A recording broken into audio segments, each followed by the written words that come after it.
Good morning, y'all. Sprinkle, sprinkle. I am back. Welcome to the channel. If you are new, definitely hit subscribe and that notification bell so y'all know every time I go live. Yes. And if y'all are my day one followers, thank you for following me for this long. I appreciate y'all. Sprinkle, sprinkle. And thank you to all my members. I appreciate y'all for being members on the channel. And all my Patreon members, thank you so much for your support and continued support on the Patreon. If y'all want to join the Patreon, it is linked and it is also pinned to the top of the chat, live chat, and it's also in the description bar if you scroll down. So y'all go ahead and join. Patreon is where you can join tier 2 and up in order to message me. If you order them, if you sign up for the mail out tier, you get a mail. What am I trying to say?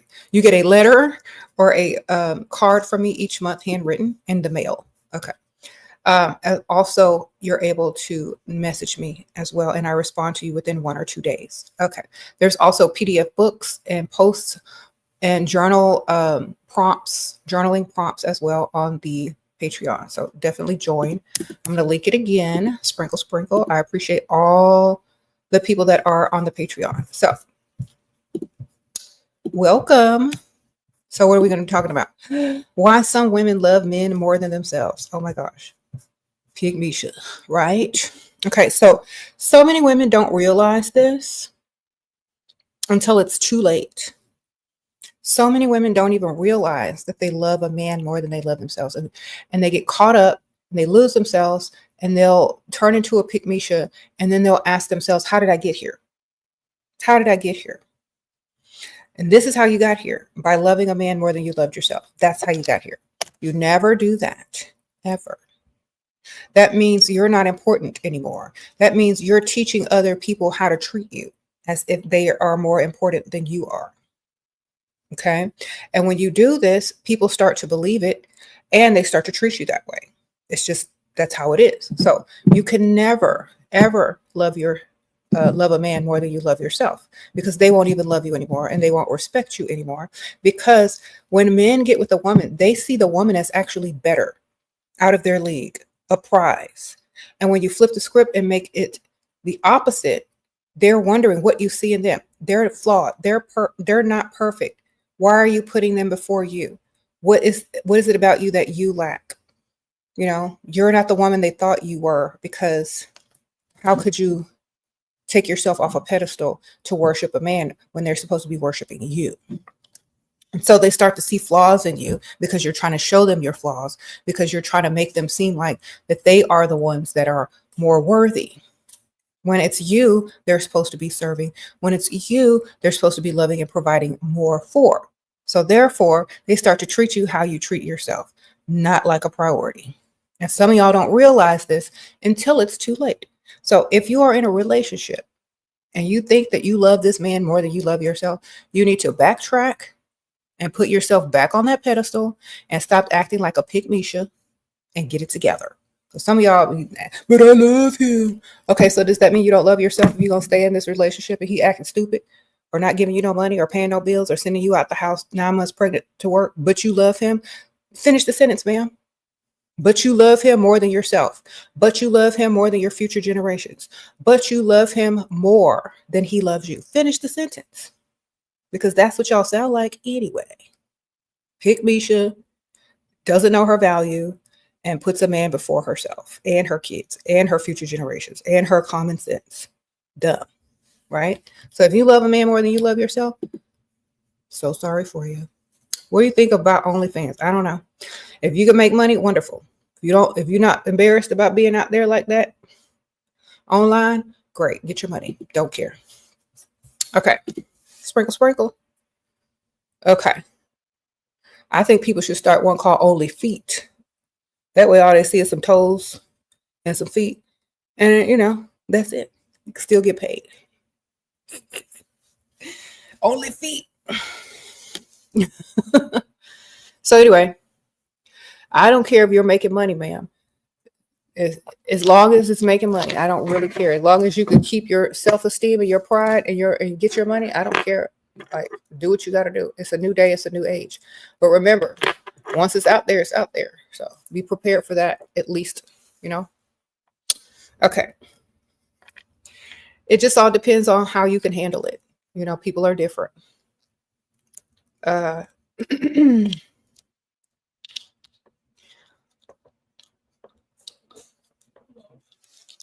live. Hold on. Do you need me? That's my daughter. She's finally out of school. Oh, you know what? Let me go see what she wants. I'm going to put Earl on for y'all. Okay, so I'm going to put in a clip of Earl.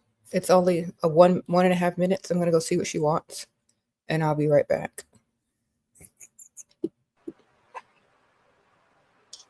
Hey y'all, it's Earl.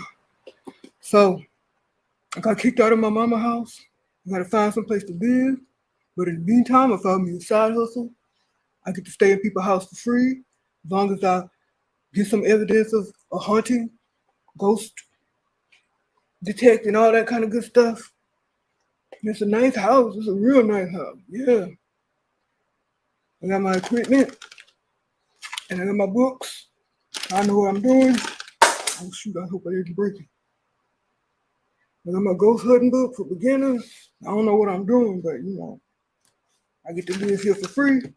I gotta find me another gig by tomorrow, so I have somewhere to stay. Y'all know somebody got a haunted house, hit a brother up.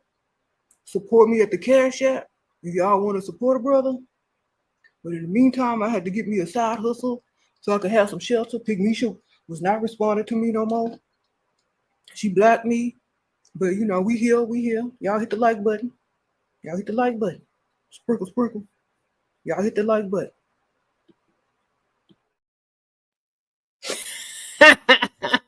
Earl is a dusty mess, isn't he? So that was my impression of a Dusty who got kicked out, and he has to have, you know, a ghost hunting gig in order to seek shelter for the evening. He investigates old haunted houses that have been abandoned or old haunted houses in order for him to have shelter. But he disguises himself as a ghost hunter so that he can also get paid. See, Earl is a hustler, but he's a dusty hustler. But, you know, he has potential. Sprinkle, sprinkle. Anyway, y'all have to watch the whole video. It's on my playlist, The Adventures of Earl. There's about I think there's 2 or 3 videos. I'm not sure if there's 2 or 3, but there's a few videos with Earl. One is a passport bro and one as a dusty ghost hunter seeking shelter. So y'all need to check those out. They are hilarious. If you go to my channel page and click on playlists and scroll through until you find The Adventures of Earl, that's his own playlist, and you will be laughing for many, many, many days. Okay. A dustler. Yes. Okay. Anyway.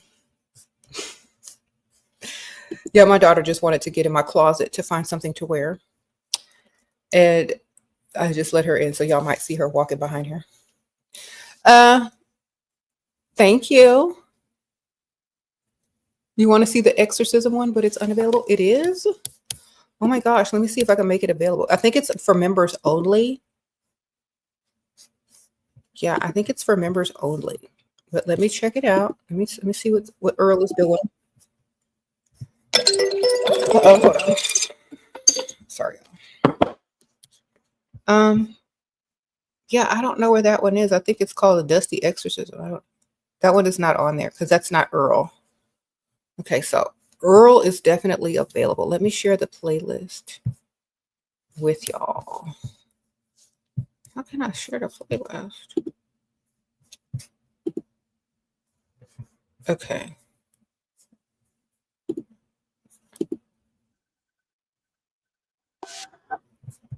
Okay. I'll share the first link and then y'all can go watch it later. I'm going to put it here. All right. Sprinkle, sprinkle. There you go. That should lead you to the playlist or the other Earl video. That's the ghost hunting one. And then y'all should be able to find the passport bro one. Anyway, it'll just something to watch later on when you're having fun. Okay, so why some women love men more than they love themselves. Ooh, That's what we're talking about. The phrase, but I love him, is an indication that she loves him more than herself. And that's always a pick me should lie. Always. If you've ever said that, that's why. Because you started to love that man more than you loved yourself. And now you got to do the work to get back to yourself. Sprinkle, sprinkle. Okay. You found something? Okay.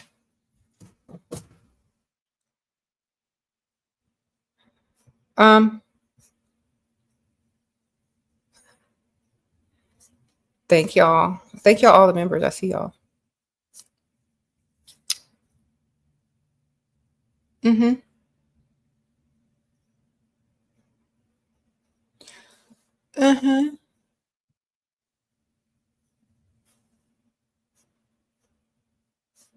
What should your response be if a man approaches you wanting to talk to you and you're also interested but don't want to sound like a pick-me-sha? Then sound like you're looking for a provider instead of looking to please somebody. Talk to them as if they're expected to please you financially or in any way. It's how you talk to people and what you respond to, which makes you seem like the person you are. Okay? But talk to them as if they're a provider already. Talk to them as if they are a provider already. Thank you. Okay, old sugar daddy trying to get you back and is asking about unblocking fee. How much should you ask for? How much do you want? How much is it worth to deal with him again? Only you set that fee, but you already know what he got and what he working with. So what do you need? You want a down payment to a car? You want to pay some car notes up for 6 months? What you asking for? Make sure whatever the fee is, it's very beneficial to you. Okay. Sprinkle, sprinkle. What to do if he is now obsessed with you, but you don't really like him anymore? He helps me out financially, but I want more. Well, then go get another one on the side. Okay. Well, y'all been on this channel long enough to know that you can have more than one. Most men got more than one, so why aren't you doing the same thing, ma'am? Why are you limiting yourself? That's not your husband. You ain't got no ring, no marriage license. Why are you limiting yourself? Just go out and date others. They don't have to know about it. Have fun. Okay. Y'all be sitting up here being faithful to somebody that is never going to propose to you. Just go date.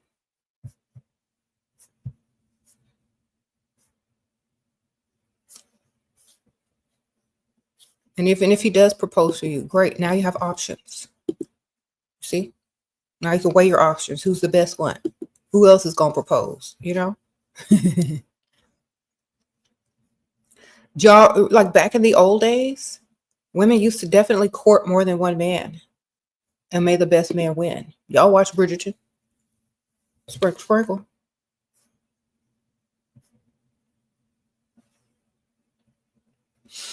Sprinkle, sprinkle. Y'all know. Y'all watch Bridgerton. Y'all have more than one.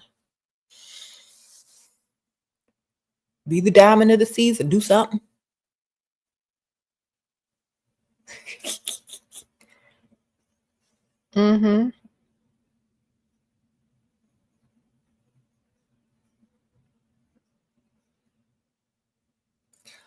All right. So, we're going to be talking about why women love men more than they love themselves. Because they have low self-esteem and they think the man is the prize and they're a pick-me-sha. And they seek validation and approval.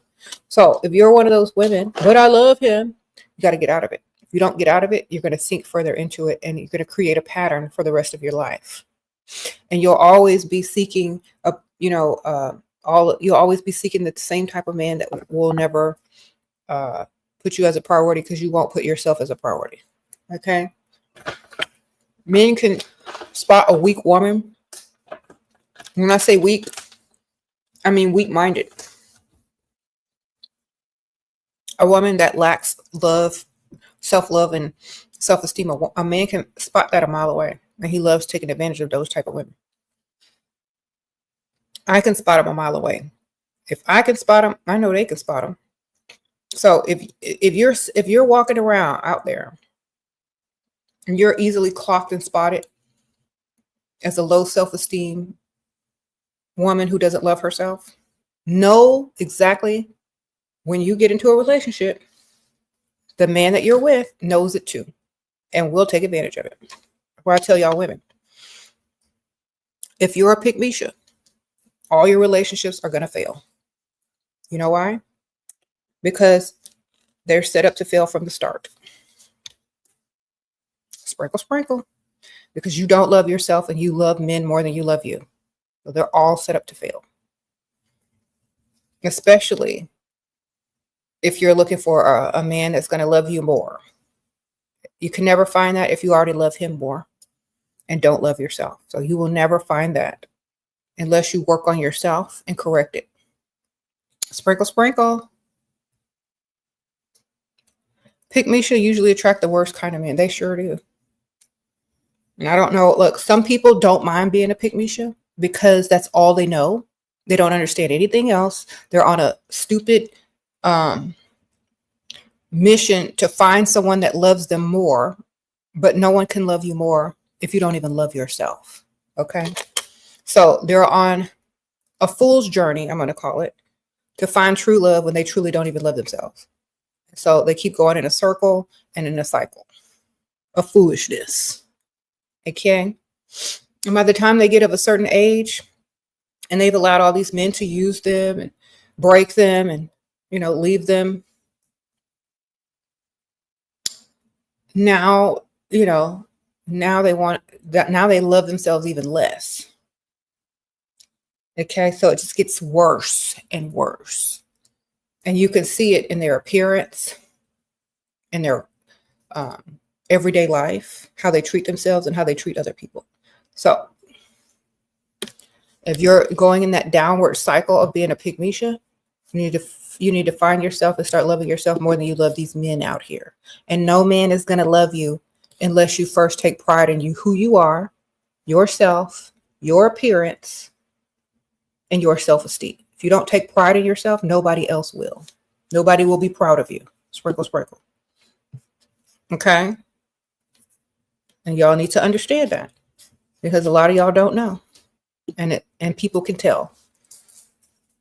People can tell. As soon as they look at you, that's a pick-me-sha.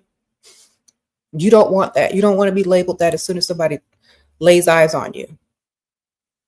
Okay? Because people can usually tell by the way you take care of yourself. Okay? People can automatically tell that if you love yourself, how you take care of yourself. They can automatically just look at you and say they don't love themselves. Sprinkle, sprinkle. If y'all don't know how to love yourselves, it's putting yourself as a priority. That means putting yourself first, being selfish, having high standards. If people don't meet them, move along, sir. You don't lower your standards. You said what you said. If they can't meet them, goodbye. That's self-love. Protecting yourself against what you don't want. Making yourself look good. Okay. Making yourself feel good. Making yourself a priority to yourself. So other people treat you like you treat yourself. If you are dealing with a man and you know that they don't even like you and you continue to deal with them, that's also a form of self-hate. Okay? It's also a form of self-hate when you know the man that you with don't even like you and you stay with him because you're stupid and desperate and you love him more than you love yourself. That's the dumbest thing any woman could do. Now, okay? Now, if that man is giving you something in exchange to increase your value of self, that's totally different, because now you're increasing yourself because you love yourself no matter what he does and you don't even care. So if you're not benefiting from the relationship, if you're not growing in your own way from the relationship and you love him more than he loves you, you don't love yourself. You got to get out of it. What do you tell your friend whose guy wants to marry but wants to build. He has a house with a roommate, takes her on cheap dates. She's a nurse, by the way. Tell her that's a Dusty and Pick Misha arrangement. Sprinkle, sprinkle. A man should never try to marry someone he can't fully 100% provide for. That's the dumbest thing a man could ever do. Want marriage from a woman that he can't provide for. Mostly Dusties are attracted to nurses because they have decent income and they're nurturers by nature. I always tell nurses, if you don't date up, something is wrong with you. Okay. Level up to the point to where you can date up. Some of y'all say, well, some of y'all make excuses instead of leveling yourself up to the top tier of the dating pool. Y'all will settle for dust and then come complain about it later. Well, you knew what you had to do in the beginning. You knew what you had to do in the beginning. You had to level yourself up to attract better. But if you don't level yourself up to attract better, don't come over here complaining later on when you took the least. You know what I'm saying? Do more. Do more for yourself. Put yourself first. Love yourself first. Women never will have to deal with no dust if they love themselves first. Period. Okay. You said you tried to tell her. Well, I just told her to. You could send her that clip if you want. Sorry, lady. You're doing it backwards. Get somebody that is able to afford you and your future generations. Don't re-enter the cycle of poverty. You're not there to build up a man. They're supposed to have before you even marry a man, they're supposed to already have everything together. Okay? If you love him more than you love yourself, then go ahead and build him up for the next chick. Sprinkle, sprinkle. Okay? Send her that. Because there's no way I'd be contributing anything to some grown, able-bodied man.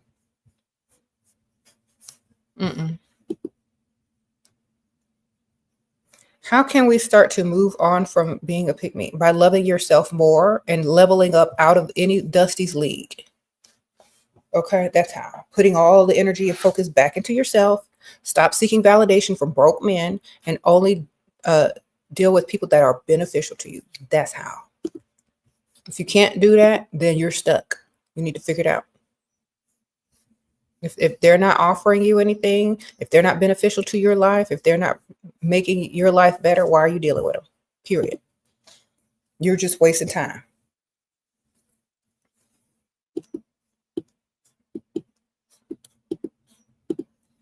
Okay.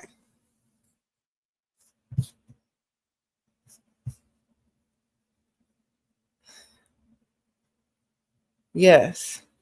I always tell nurses, no.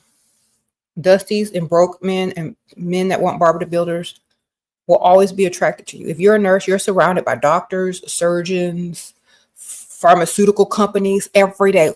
You're surrounded by money every day, even rich patients. Why are you settling for dust? Okay. People literally go out of their way to go sit in hospital cafeterias or go to the gift shops or walk around acting lost just to meet surgeons, doctors, and pharmaceutical companies and stuff like that. You're there every day, surrounded by money, but you want to date dust. That doesn't make no sense. Level yourself up so you can get better options, period. Back in the old days, all the nurses were cute. That's why now they're men's fantasies. And remember when nurses used to wear little dresses and a little hat and the little stockings? Now nurses just let themselves go and wear giant scrubs and don't even care about their weight because they're covered up most of the time in some baggy scrubs. Wear them tight scrubs. Get you some fitted scrubs so you watch your figure. You know, be healthy. You're a nurse. You're an example.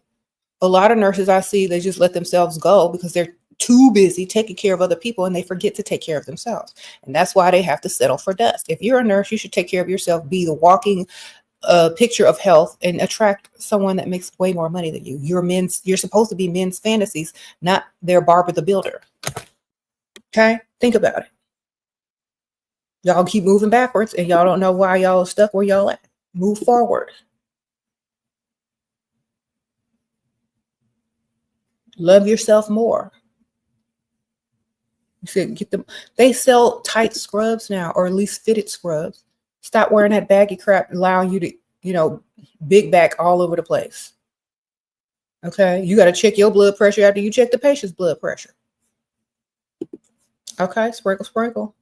Do better. He said they needed to hear this. I know. And yes, definitely wear makeup. Mm-hmm.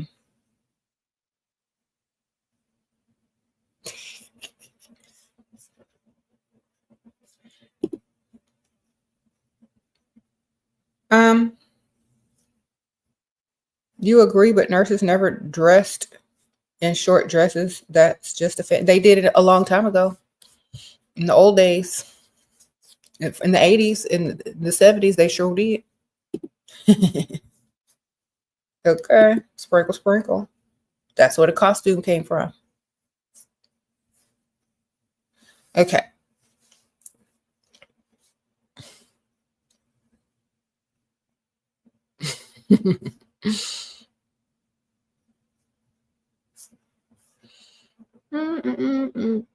Just like, well, I'm sure they shortened the skirt for the fantasy aspect, but they did wear skirts and stockings and the little hat. They looked more feminine and like well groomed versus what they're looking like now. Okay. Like the flight attendants back in the day. Exactly.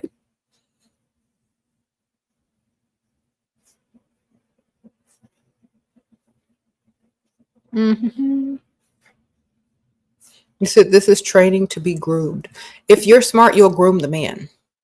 If you're dumb, you'll be groomed. If you watch my channel, you'll be the groomer instead of the groomee. Should you pause dating to rebuild your self-worth in 28? You're 28. If you don't have self-worth and you're dating, definitely yes. That means you'll settle for anything and take anything. So yes, you should definitely get your main character energy up, know who you are, put yourself on a pedestal, and then go back out there, because you can't go back out there dating if you don't love yourself and think that you're the prize. Period.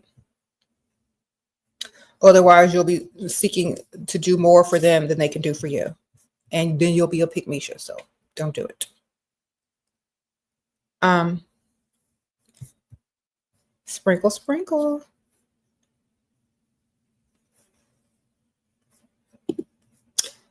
Uh-huh.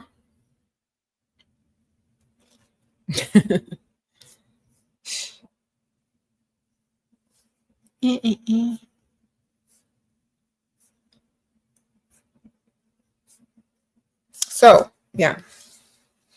If you've ever used the term, but I love him, you're a pygmisha. And you love him more than you love yourself. I got to repeat that for the new people that are coming in. If you've ever used the term, but I love him, you love him more than you think. Catch yourself and get yourself back for sure.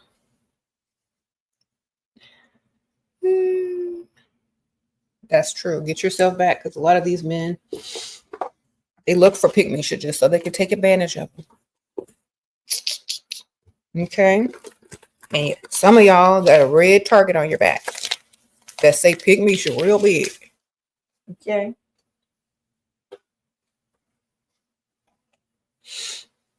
Be careful. Make sure you love if you love yourself more than you love any man, you'll never be a pygmisha. That's the key. Mm-hmm.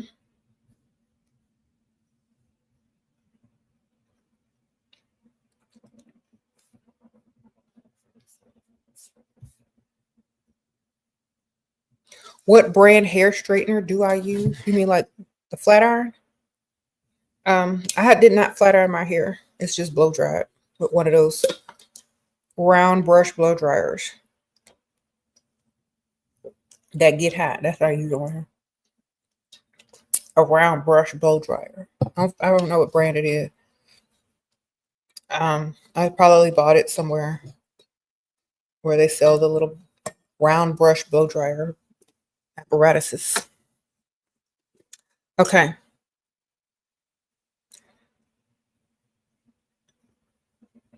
I don't know the name of it, darling. It's purple. I don't know. Just anyone will do as long as it works, I guess. As long as it get hot and work. There's settings on it. Low, medium, and high. I'll have to look at it. It's in my bathroom. You got yours from TJ Maxx? Yes. Cocoa Mocha. I think I got mine from one of those like Marshalls, TJ Maxx places too. They're always on the shelves. Just go get one from there. It's not a Dyson. Unless y'all gonna send me a free one, I'll just use what works already. All right. Sprinkle, sprinkle. I don't use them that much.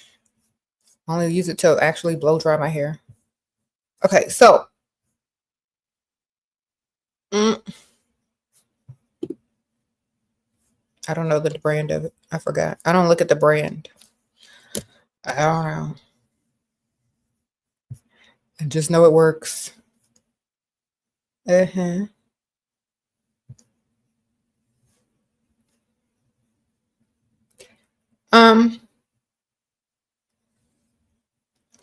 Should you get lip filler if your man says he prefers natural? No, because you don't live for your man. You live for yourself. Do what you want. Okay? Stop loving him more and loving his opinion more than you loving what you want. Thank you, Caitlin. I'm 23. He's 62. Is he too old? Is he paying all your bills? Is he upgrading your car? Are you stacking your savings account? He too old if he ain't paying. Sprinkle, sprinkle. For sure, for sure. If you still clocking in, yes, he's too old. If you still paying your own bills, yes, he's too old. All right. If not, he's just right. Sprinkle, sprinkle. How to make him forget about his 2 baby moms? I don't know. I don't think you can ever forget about your own children or the mother of their kids. I don't think. I think that's going to be pretty much impossible. But it does help to move into a different place or far, far away. And that's the best I can tell you. Sprinkle, sprinkle.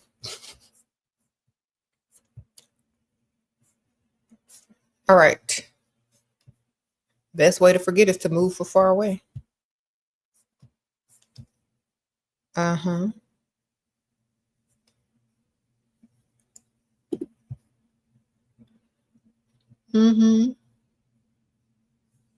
So anyway, yes. Somebody was asking me about the lips. Yes. Do what you want to do, ma'am. Don't live for him. He's supposed to be living for you. He's supposed to be paying for them lip enhancements, even if you don't like them. Sprinkle, sprinkle. That's how you know you're the priority. He might not like it, but he's not you. You get it? So do what you want and make him pay for it. Sprinkle, sprinkle. Have that mentality. I don't care what you like. It's about me and what I like.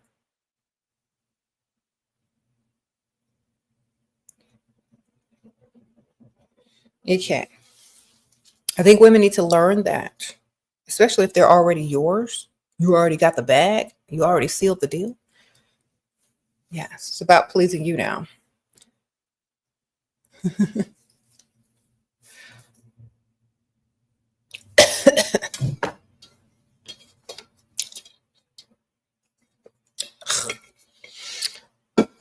Just telling TikTok a little while ago, it's like very humid in Houston, and we got to get like the house inspected and stuff because when you live in a humid climate, mold can grow. It can grow in your vents. It can grow on your roof, and your ceiling. And lately, we've been having like throat irritation, so I'm thinking there's a little bit of mold here because like I like the house freezing cold, right? And James is old, so he always wants it hot. So sometimes he turns the air off or puts the heater on when it's already hot, and that does not help with mold or anything. So you might have to have it inspected and then renovate it soon, very, very soon, because this is not it. Okay. Yeah, it's funny, right? That's one of the issues with dealing with somebody old. They get cold and you're hot. Um, that's why I always have my fan going, you know, because it's very humid here. And I love my house to be freezing cold, but when you're dealing with an old person, you know, they can't stand the cold or something. I don't know. He said he better put a coat on. Exactly. Even my daughters, they're like, why is it hot in here? We have 2 air conditioner units, and like the one upstairs would be on freezing, right? And the one downstairs is like on hot or on the heat, and it's like, ugh. He said that old thin blood, yeah. Sprinkle, sprinkle.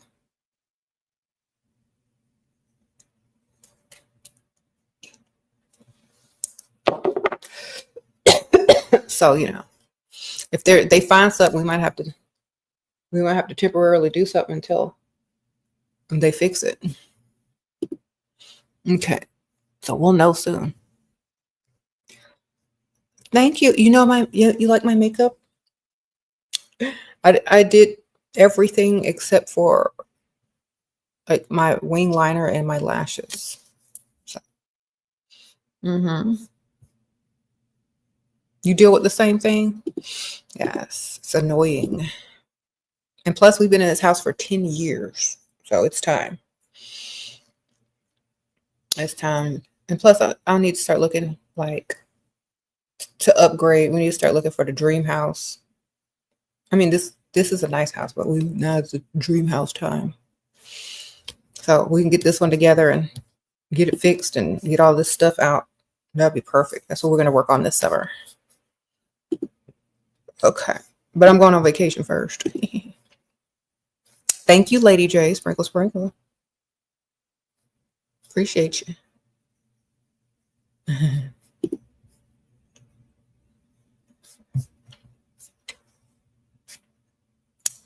Uh-huh. Yep. So, you've been calling in a new home? Yeah, I've been looking at houses too. It's like really nice stuff. Really good stuff available now on the market, but I have to, if there's stuff here, we got to do something temporary, then get a house or maybe have another one built. My mom wants me to build on her property, but I don't want to do that because she has like guidelines and stipulations to what she wants on her property, and it's very different than what I would want to build. So I'm probably not gonna be able to do that. Sprinkle, sprinkle. Thank you, Carrie, for the cash app. So Carrie sent me a cash app. I don't know how old this is, but thank you, Carrie, if you're still here. I appreciate you. You are so sweet. Let me see. Thanks for saving us from dust. Thank you, Miss Carrie. And Flo. Thank you, Flo. She asked a question. Okay, she's 24 and avoided 2 men. How can you work on this? Okay, Flo, thank you so much. You can love yourself more and attract men that like you more. People treat you how you treat yourself. If a man is avoiding you, you don't even need them. Okay? Sprinkle, sprinkle. If a man is avoiding you, you don't even need them. You don't even have to ask a question about them. They are dismissed. Okay? Do y'all know that if someone's avoiding you, that's a red flag that they don't like you? How to keep the chase going after marriage and kids? By staying unpredictable. And don't become in a boring routine. That's how. Okay? Make him do a lot of stuff that you don't want to do. Don't become the maid. Get dressed every time you leave the house. Make sure you look good every day. Okay? Sprinkle, sprinkle. That's how. Thank you, Sour Grapes. I appreciate you.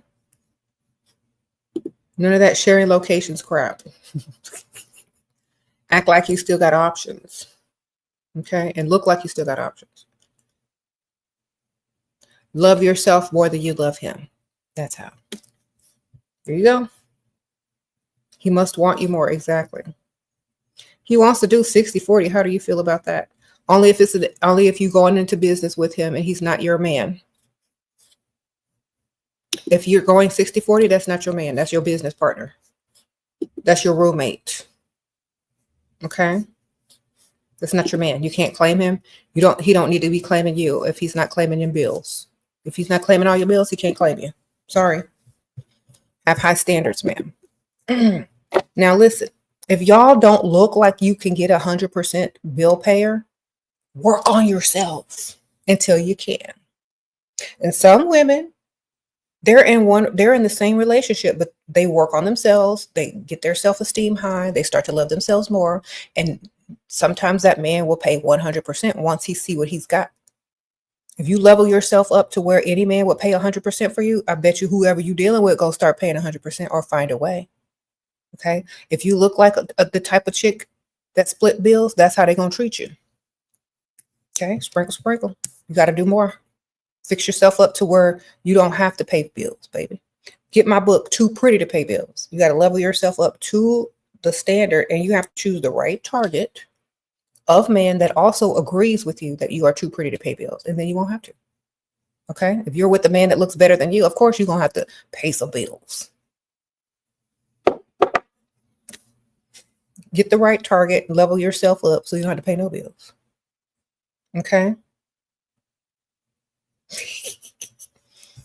Love yourself more.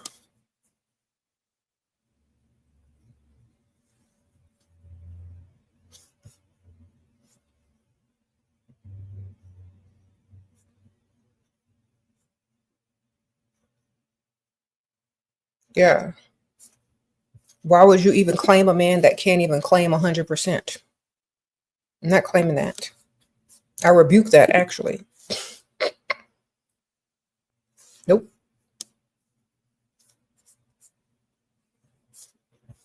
If you love yourself, you won't accept that. Or you'll try to change it as soon as possible. You'll try to let them know, look, this ain't gonna be no 60-40. You got to do 100. I give you a 2, 3, 4 months notice. And on this day, you taking over 100%. If not, we all need to discuss where this is going, because it ain't going too much further. You need to put your foot down. You need to claim who you are. You need to level yourself up to where he will want to pay 100%. Sprinkle, sprinkle. Okay.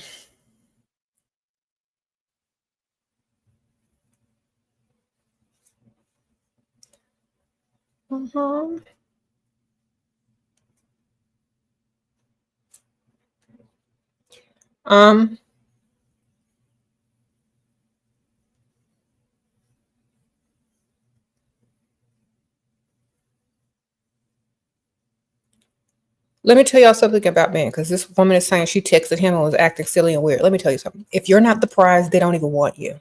If you got to act up and act like a clown and act like a fool and act stupid and desperate, men don't want that.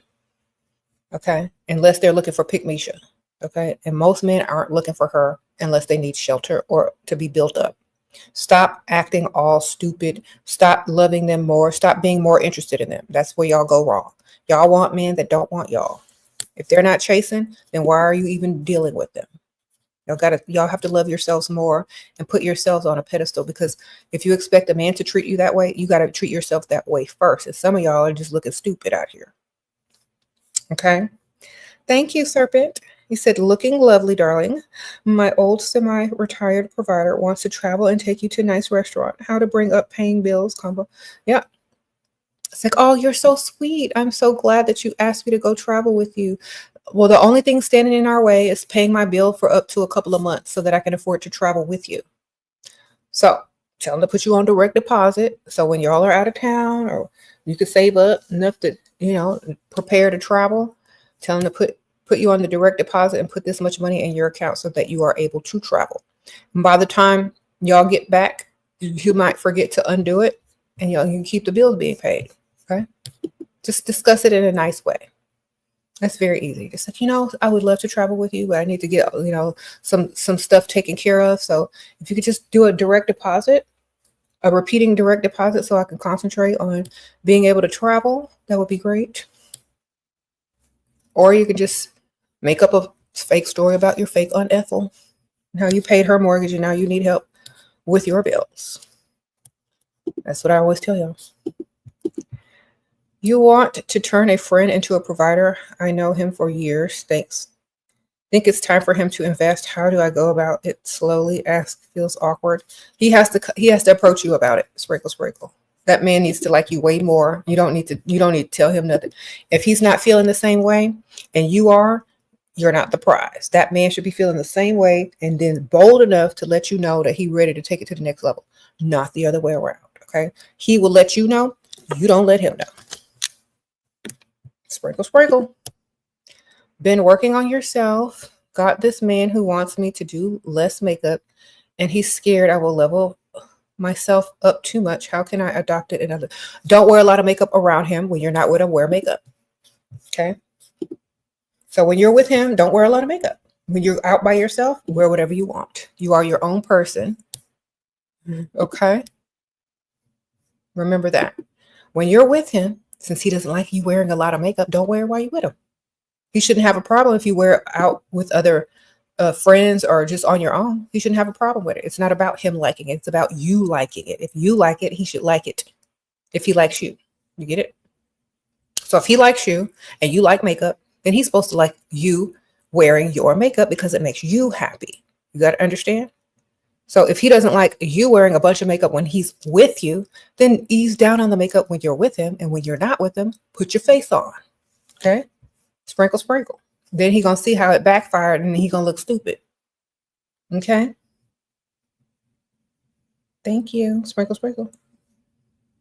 You said a lot of women aren't going to find providers. The numbers aren't there. There are provider married men. There are provider men who have girlfriends, that they have several girlfriends. There are men that are divorcing each day. Go to the rich side of town. Your numbers will increase to find a provider man. Okay? Your numbers are wrong.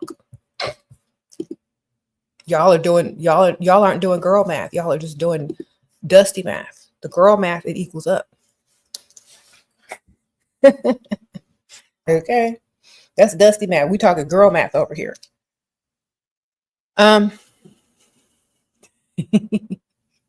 Girl math always equals out. Sorry. Okay. You said Neo has 7 girlfriends. Oh my goodness. Okay, sir. I'm sure he giving them some money. Providing something. All right. And you know what? A lot of women don't mind if their man is not faithful because that's not why they're with them. Let me repeat that. Some of y'all dusties who aren't going to be faithful anyway, even in your brokenness, think that women look for a man who's faithful. No, they look for providers first.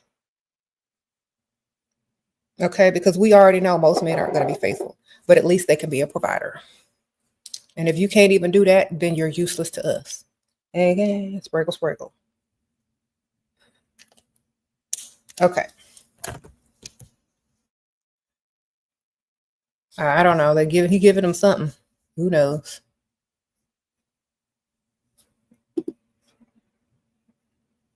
He said he got 7 happy beards. Y'all are silly. You're 19 and older men don't take you seriously. That's because you ain't old enough to drink. You can't go to the bars. You can't do nothing. So I don't take you seriously. Sprinkle, sprinkle. You got to wait till you're about 21 in order for men to take you more seriously because you can't really do anything. Can't go nowhere and you still look too young. You know, work on yourself. But if you're going to date, make sure it's beneficial still. Like you're not reaching in your purse or you're not dating something that actually wants you to build them or pay for anything. But like when you get of age, this is a time to work on yourself so that when you do get of age, people will want to deal with you. Okay, sprinkle, sprinkle. If you still look like you're 17 years old, no older man is going to want to be seen in public with you until you look more mature, dress more mature, and are able to actually drink. Okay. If you look older than 19, you might have more luck. But if you look like a teenager, you might not have too much luck with older men. Okay, like older men. What are you say if you ask for money and he refuses, it's like, oh, that's okay. Oh, I just thought I'd ask. That means you're finna get it from somewhere else. If you don't put up a fight, if you don't get mad about it, and you quickly dismiss him and start acting busy and start looking at your phone, you already know you're finna call the next one. So, for example, if you say, oh, you know what, I need some money to pay a couple of bills because I helped Aunt Ethel out, last week, and I just wonder if you could help me out since we've been spending so much time together. I thought you'd want to help me out since I'm helping my Aunt Ethel. And, I don't have anyone, sprinkle. Oh, no, I'm not going to help you out. Or no, I'm not going to do. Oh, that's okay. Well, I thought I'd just ask. I told my friend about the situation and she told me, since you're dating that man with money, you should ask him. And I said, no, I don't want to ask him. He probably doesn't even have it. So don't worry about it. I'll find another way. Then smile like you're looking at a message that somebody sent you, but you ignored and you just see it now and be like,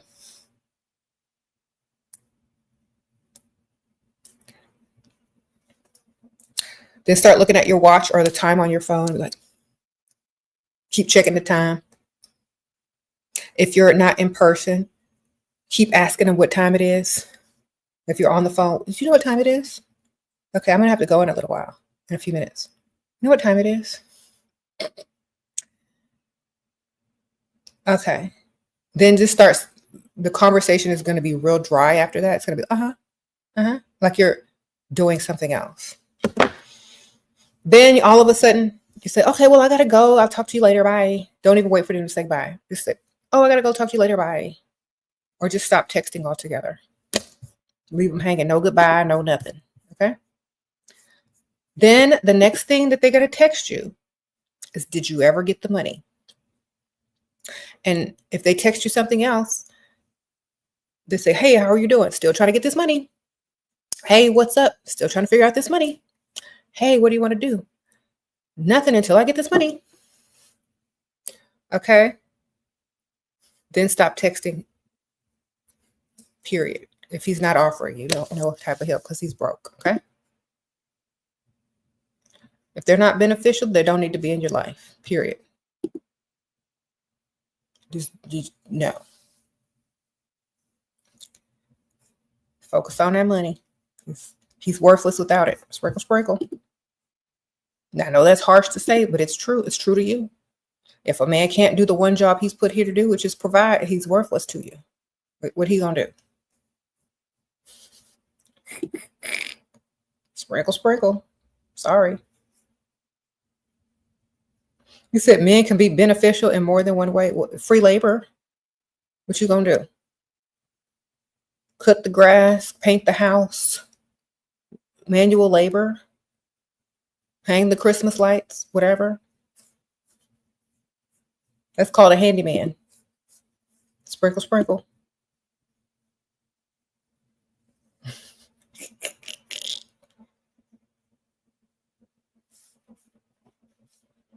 If you want to be a handyman, all you got to do is make some cards up, get you some tools, get you a Home Depot card. You good. Now you a handyman. Sprinkle, sprinkle. Then you can make some money to go actually get a woman. All right.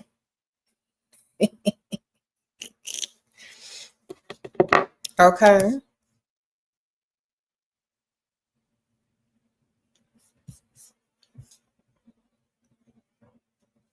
What if he's rich but wants a girl who's rich? He don't want a gold digger, he says. He's probably not rich then. Usually men who say that they're rich and they want a rich woman, then he should make her rich. Rich people are able to make other people rich like this. You know what I'm saying? If he really wants that woman, he'll make her rich. He'll tell her how to invest. He'll give her money to start a business so she can get rich. What he's telling you in a nice way is he don't want you. If you're a gold digger and all you're going to buy is purses to stack up in your closet instead of businesses, rich is a mindset. Rich is literally a mindset. I guarantee you, if a man told you he only wants a rich woman and you said, you know what? You're right. I really want to start my business and it's very hard working in a 9-to-5. So, I figured you could teach me how to do that. All I need is this little startup money and I'll be rich.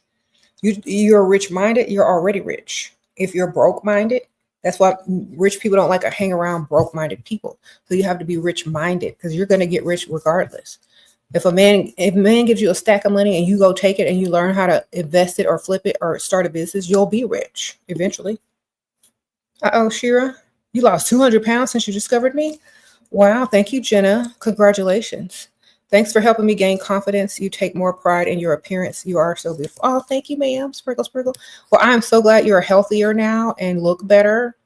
And I'm sure, I'm sure that was life-changing for the better. Sprinkle, sprinkle. Wonderful.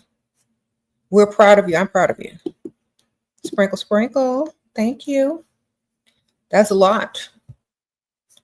Okay. Yeah, putting yourself first.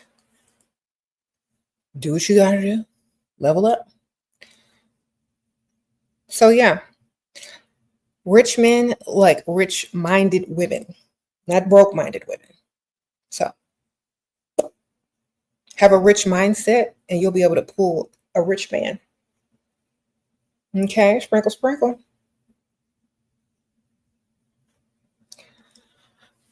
That's the other thing. A lot of Black women need to lose weight. Okay, Hotep King.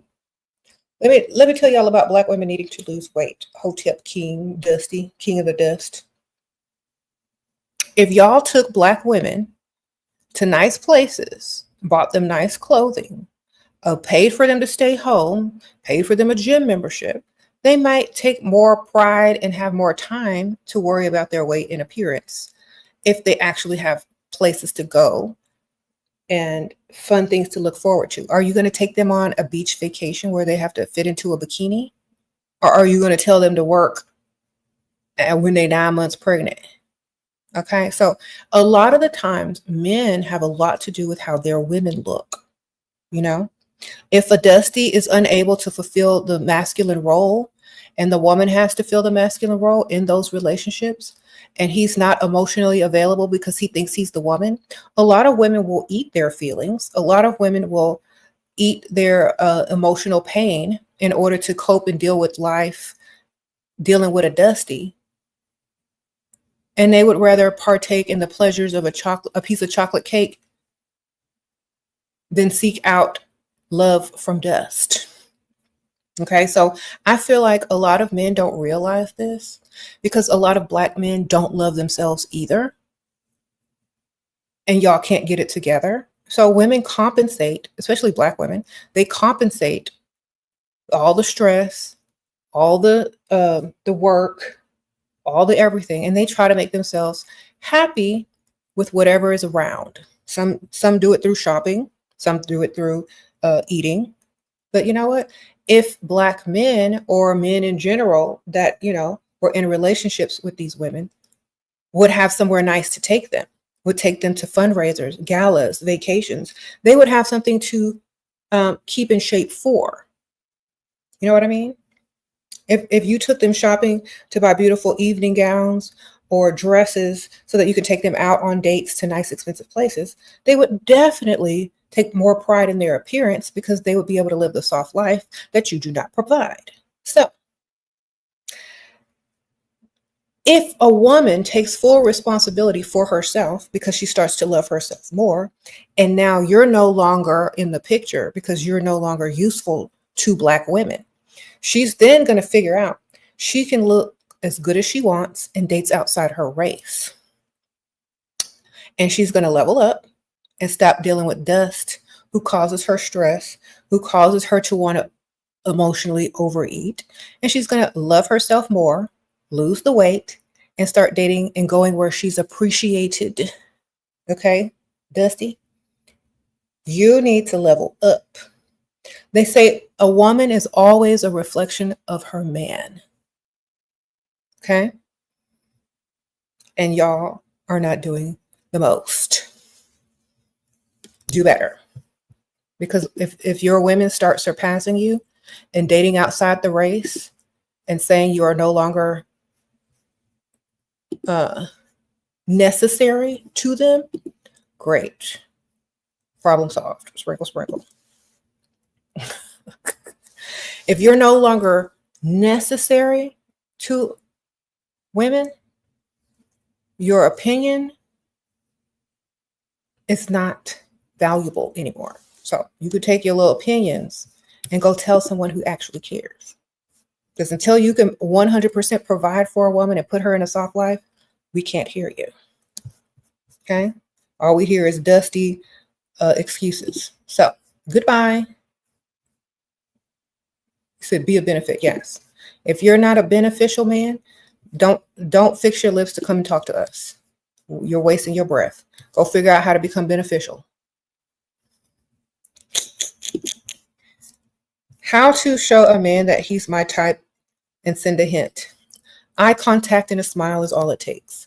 If he doesn't walk over to you, then you're not his type. How to ask for a re-entry fee. Cash app link. Or just say, you know what? Maybe you should buy me a gift since you wasted my time last time. I need to know that you're serious.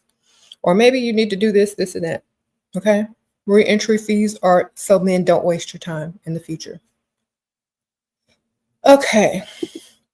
Now that you're leveled up, you can't believe there's still pygmishas. Like, come on, ladies. We are the source goddesses. Yes, ma'am. Sprinkle, sprinkle. Thank you. Yes, definitely. And I always say this. I know a lot of women of different races. Their husbands are always taking them out, taking them on vacation, taking them to galas, taking them to fundraisers, you know, and they actually have something to stay in shape and look good for. What are black men? Where are black men taking you? Okay. Whenever I have somewhere to go or an event to go to and I need to get up and get dressed, you know, I have my own personal goals. But where are y'all taking y'all's women? Nowhere to look good or in shape. Sprinkle, sprinkle. McDonald's? That's what they taking them? Exactly. Do better as men. And maybe your women will want to stay in shape if they actually have something to look forward to. Okay? Sprinkle, sprinkle.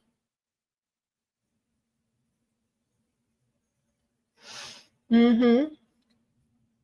Think about this. The black men who are rich and have money and actually can take their women somewhere. Like, just think about famous black men and couples. When their wives are going to be their +1 to the awards show or to the, you know, the movie premiere, them women look good up there. Why? Because they know they got somewhere to go. Worth looking good for, right? Then women know, oh, I got to go to the premiere. Oh, I got to go to the awards show. I better look good. Got to get my dress together. Got to watch what I eat. Got to do this. Got to work out. Got to stay in shape. Got to keep my hair done. Got to look good. I can't have that extra piece of cake because I got to look good in the dress. That's getting designed for me. Da, da, da, da. They're more conscious of their appearance because they're being taken places where you have to be more conscious of your appearance with the person that they want to be with. If you're not taking them nowhere but the house, that's what they're going to look like. The house. Sprinkle, sprinkle.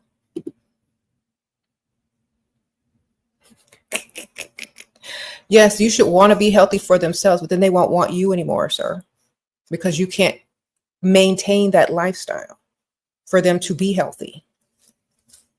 Think about it. They gotta pull all your weight and then do their job and your job.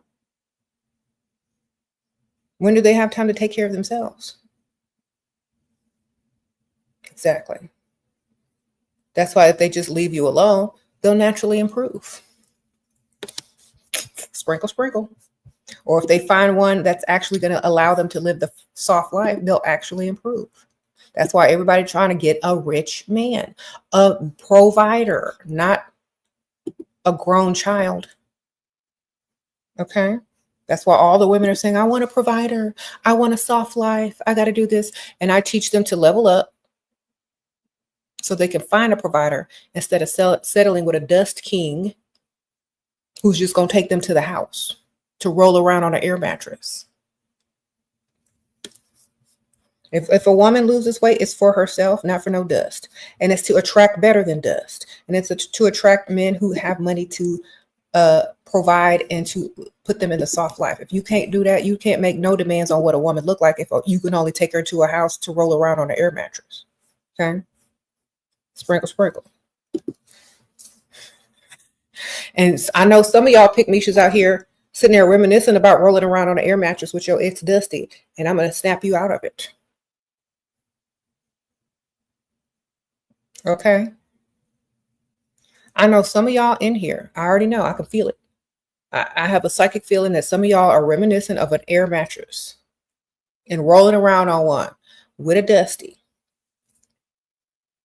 You don't have to be a perfect 10 or in shape to qualify to roll around on an air mattress with a Dusty. They don't care. They can't afford anything else. They can't afford to make any demands. Even though they might come in here and talk about you need to lose weight, they'll still take whatever they get if they can roll around on an air mattress with it. So I don't know why they're over here making demands. They'll take anything. Sprinkle, sprinkle. Okay. They might have to pump up that air mattress after the roll with a bigger woman, but they still gonna roll on it. Sprinkle, sprinkle.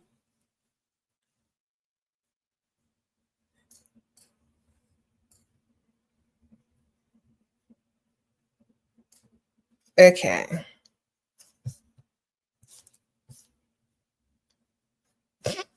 You said Dusty's will be rolling men on that air mattress too, girl. Please don't say that.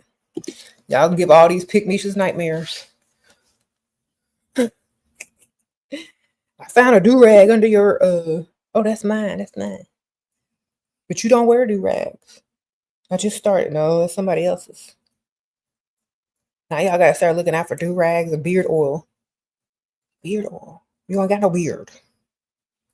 What's this do-rag on? You don't wear no waves. What is this?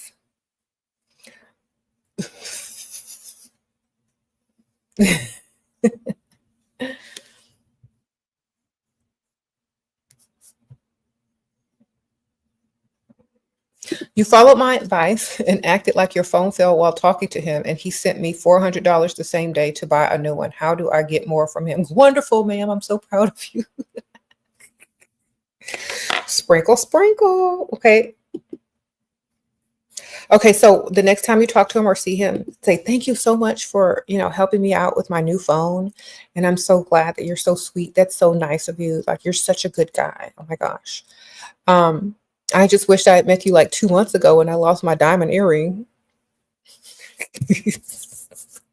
I'm joking. I'm joking. Say that. And then he'll be like, oh, uh-oh.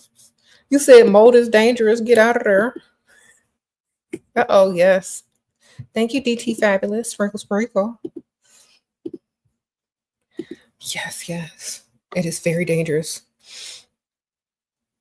We got to go. Y'all were mad. What? Hotep King still talking about what? First of all, let me tell y'all a secret. When a woman decides that she wants to do better and love herself more, she will. Okay. No matter who's talking, whether it's a woman or a man, it's all up to the woman herself to say, I'm going to wake up and I want to do better. If you seek approval from anybody else except for yourself, you'll never get to this point. That's why no matter who says it, if you're trying to impress someone, you're never doing it for the right reason unless you're trying to impress yourself. The difference between me and some other people is I teach you to impress yourself, not other people. I teach you to level yourself up, become out of their league, to put yourself first as a priority. Not everybody taught that. If you're gonna down people and tell them to do better, you got to tell them how. Okay? Because if you don't get the full package, you're going to be missing some parts. Uh-oh, Summer. Thank you, ma'am. Sprinkle, sprinkle. Appreciate you. Okay.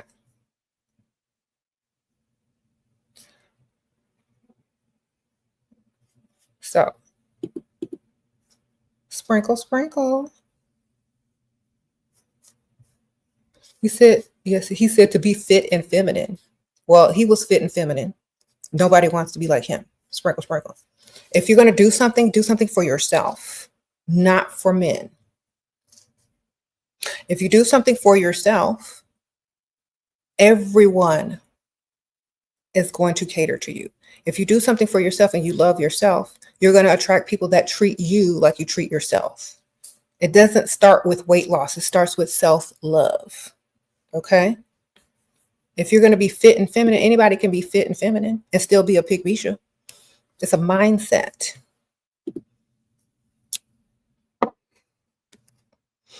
Okay?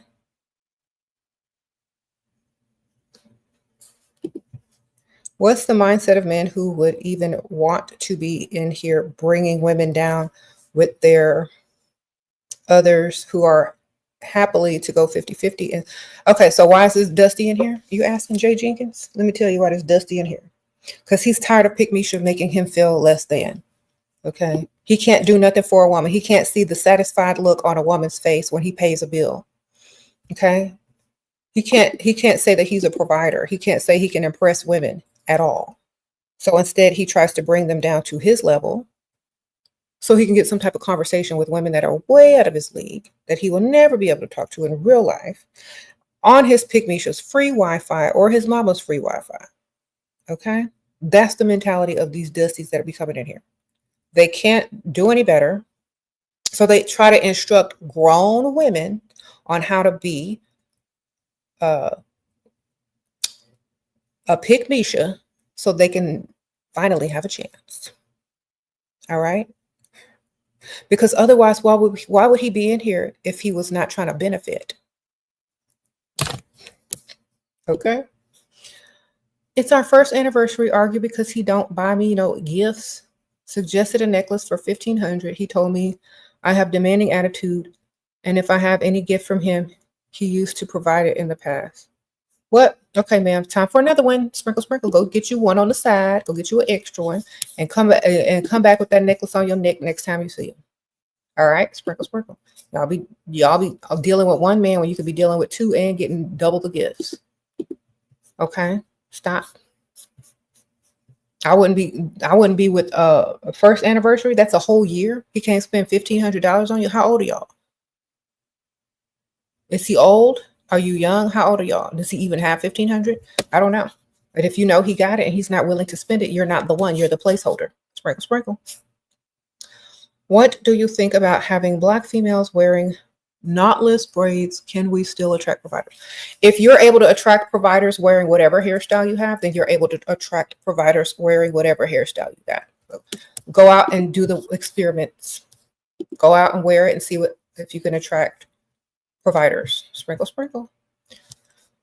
Laughing at the dust kings in the chat. So dusty. They're competing with tree pollen. Listen to Shira and level up, ladies. Read Timothy 5:8 and cut the cookies off. Okay, sprinkle, sprinkle. Thank you. This is my Cash App. Sorry. Hold on. Hold on. Thank you. All right. If you unblock someone that ghosts you, they have to pay a re-entry fee. If they want to talk to you. If you just want them to see you, great. But if they start to contact you, re-entry fee. Okay.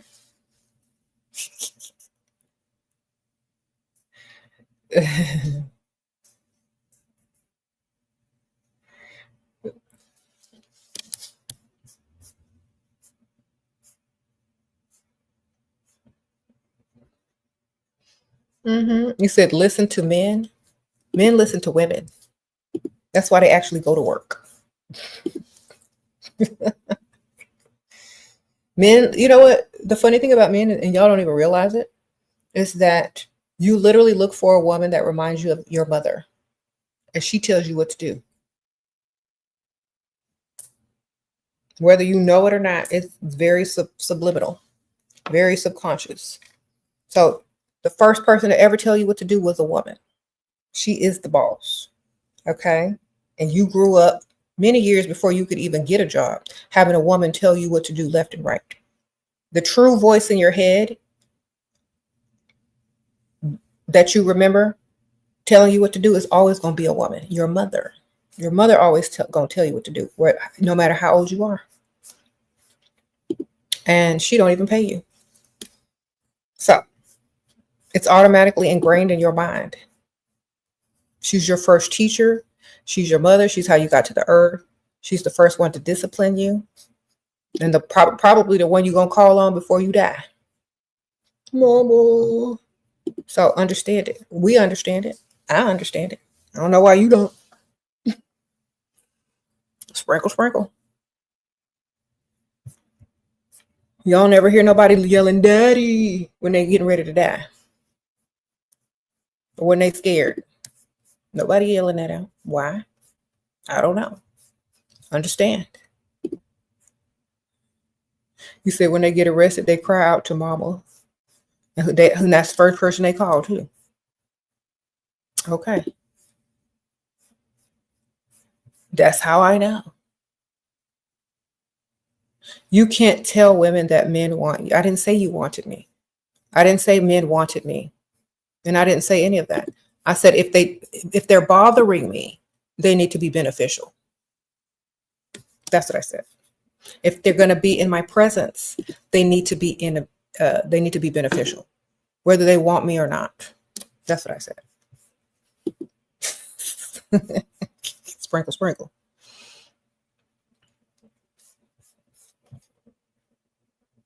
Okay.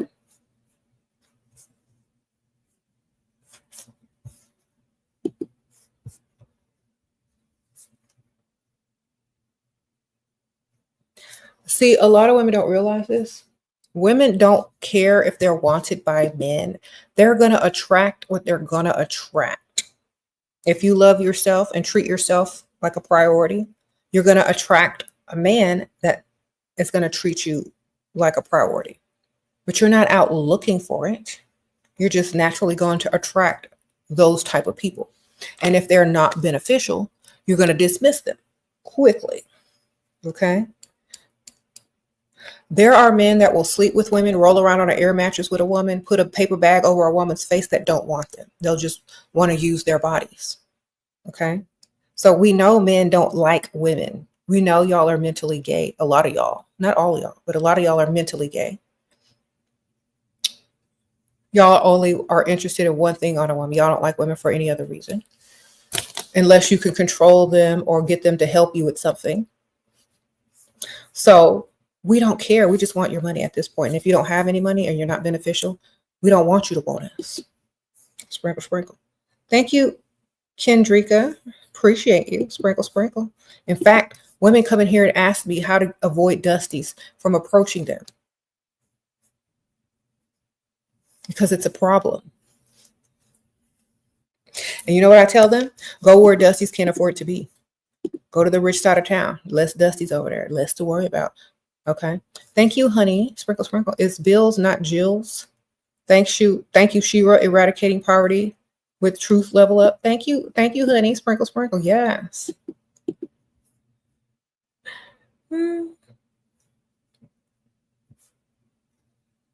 Thank you. You said you find a Dusty approaching you as an insult. I know, right? Like these Dusties think they're doing us a favor by acknowledging us. No, sir. Go walk the other way. You have nothing to offer. You're actually offending us. That's why women have an attitude when Dusties walk up to them. You're not doing us a favor. We already know we look good. We don't need you to tell us, well, you're Dusty. You don't even matter. You can't pay no bills. Goodbye. It's very insulting. If you want to insult a woman, walk up to her knowing you broke. That's a huge insult. And y'all should literally be ashamed of yourselves as a Dusty.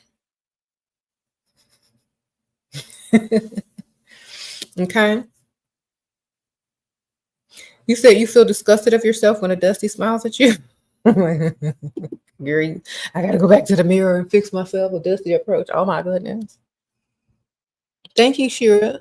Self-love. Dusties till the no Dusties. Sprinkle, sprinkle. Thank you, girl. So, Dusty's, your attention is actually not a compliment. Just so you know. Sprinkle, sprinkle. They're only a compliment to Pick Misha, who seek validation from anyone, no matter if they got an air mattress on the floor or if they don't even have an air mattress or a floor. Okay?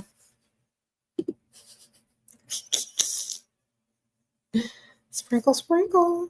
You said global birth weight rates are declining because don't nobody want to have kids with no broke man. Okay.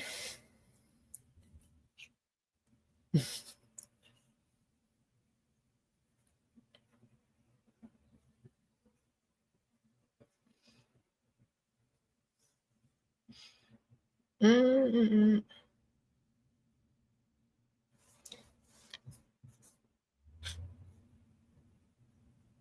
If a Dusty approached you, you would question what I look like that day. Exactly. Like, why do you feel confident enough to walk up to me? Do I look like I would talk to you? Let me go fix myself. Sprinkle, sprinkle, like for real.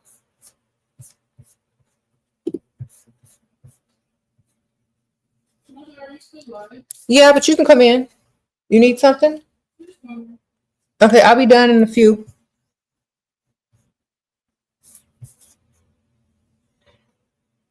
How do you know if he's Dusty though? If you don't know if he's Dusty or not, you haven't been watching my channel. I'm gonna tell you how to identify a Dusty. Just by their conversation, you can identify a Dusty. They make more excuses than they do solutions. They always have someone else to blame for their situation. They're always talking about they're always complaining. Okay, so if you hear very negative speech, complaints, blame, and all those things, they're Dusty. They have a very negative outlook on life. If they're always pointing the finger instead of looking within and being the solution to their own problems, if they don't take accountability, they're Dusty. So just have a little conversation with them. Ask them some key questions that's going to bring out, the dustiness in them. What do you think about going 50-50? What do you think about this economy? What do you think about this? What do you think about that? Oh, you got to ask them about 3 questions to know that they Dusty. Okay? All you got to do is ask the correct questions.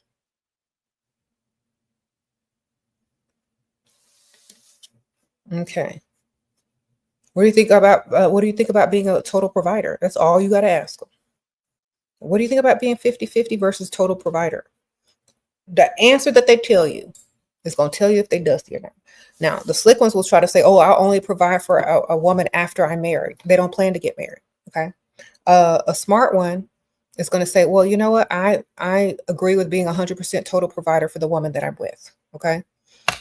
And they probably won't be Dusty because now they have to live up to that. And now that's expected of them. The Dusty will say, I think a woman should pay sometimes or go 50-50. It's not a man's job to do everything and they should build together. You'll know they're Dusty from the first conversation if you ask the right questions. Okay?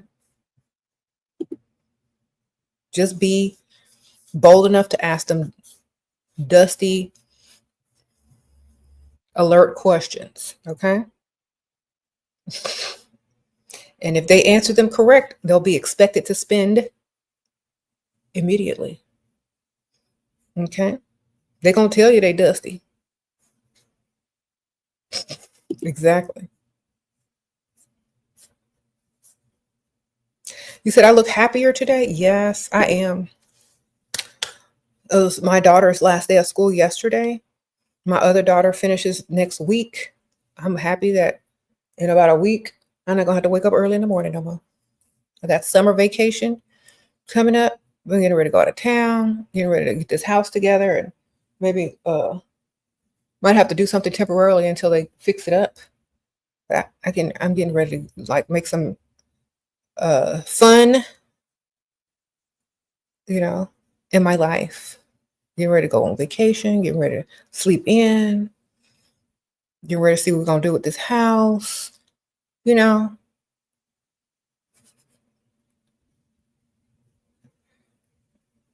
Sprinkle, sprinkle.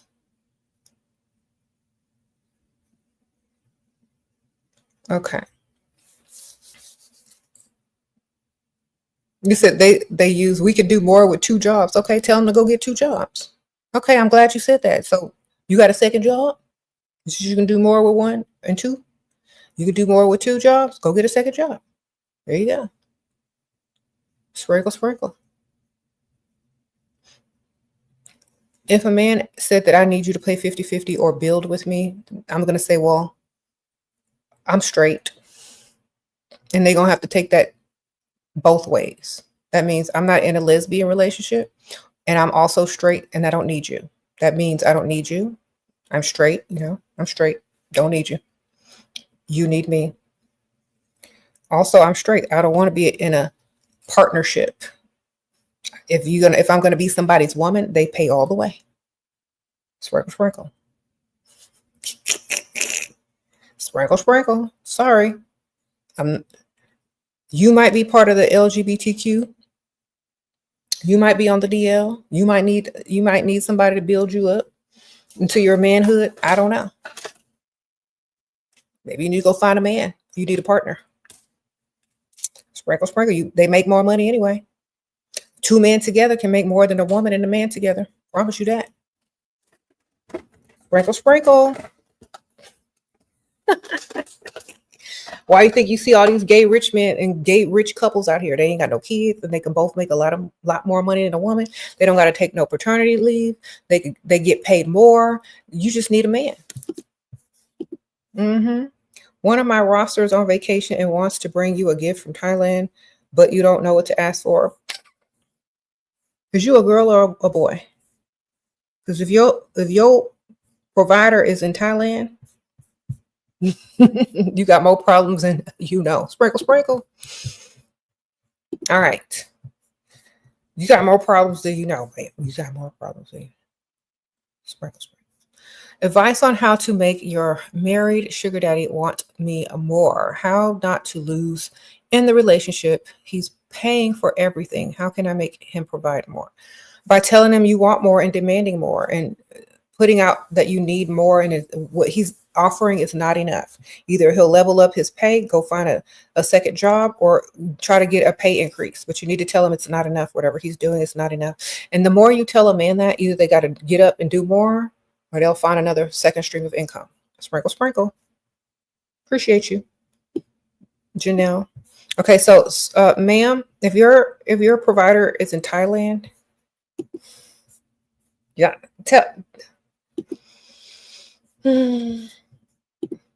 are you serious? Is he from Thailand? Is that where his family is from? Or did he just choose randomly to go to Thailand out of all the places on the earth? I would be suspicious. I don't, they always say those people that go to Thailand, especially men or older men, to be very careful of them because they're going down there for other reasons than just a nice vacation. Okay. Sprinkle, sprinkle. All right.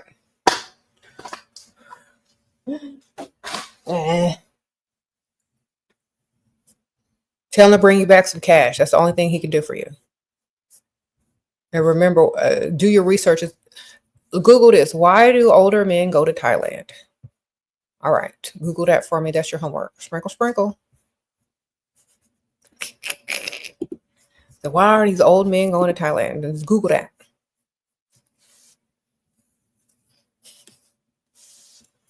Okay.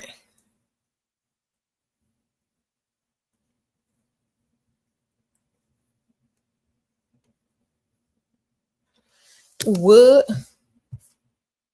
people dating 50-50 than you do one house? Okay, this is Dusty language. We don't understand that. We don't understand 50-50. That's Dust language. All right. Just because a bunch of Pygmishas and Dusties are doing that don't mean we want to do it over here. Okay. You can go up to rich people and tell them a bunch of poor people are doing something and the rich people is not going to care. They're going to be like, okay, well, good for y'all. They're not going to do it though. How to make your sugar daddy want you more? By not paying so much attention to him and paying more attention to yourself, making yourself a priority. Acting like you don't need him, he needs you. Put yourself on a pedestal and open up your options to other people and don't tell him about it. The more confident you are in yourself, the more options you have, the less you need him and the more he needs you. Okay? Put yourself as a priority. He'll start chasing you unless he don't really like women. Sprinkle, sprinkle. Mm-hmm.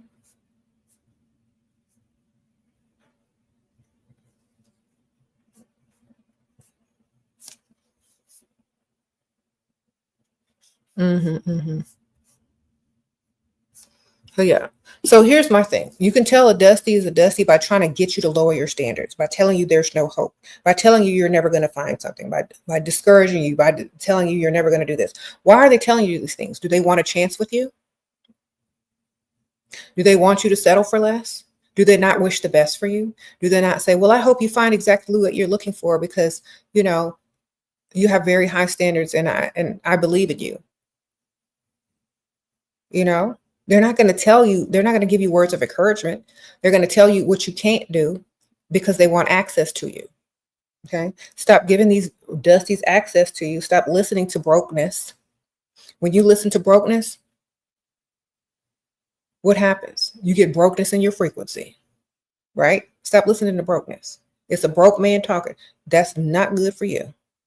That's why I tell you, whenever broke people talk, I can't hear nothing. Blah, blah, blah, blah, blah, blah, blah. I don't hear nothing. Unless you can tell me how to get some money or give me some money, I can't hear you. Sprinkle, sprinkle. Okay, have that attitude and you'll never have to listen to Dusty or broke talk ever again because you won't be in the vicinity of it. You won't deal with it. You will quickly dismiss it and move yourself out of the environment in order to attract better. Okay, you're always them Dusties. It's always them Dusties that want to tell you what you can't do because they can't do it. Okay, and they already know. They got to pull statistics out from other Dusties. They got to go find other Dusties research. When half them Dusties that are looking up statistics about men and women are actually really like men, y'all need to be looking up statistics on how you can find you a male partner because that's what you're looking for. You don't want a soft woman. You want a male partner. Why don't you start looking up statistics on how you can find a man on the down low that won't out you? Sprinkle, sprinkle. And y'all can get this. Y'all can both go get that money. Sprinkle, sprinkle.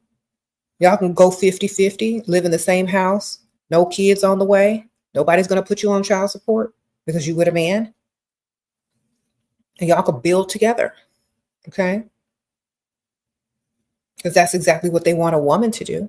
And that doesn't go together. A man's supposed to already have a home built before he adds a wife, before he adds a woman. He's supposed to be able to 100% provide before he goes and tries to find a woman. If you want a man, go find a man.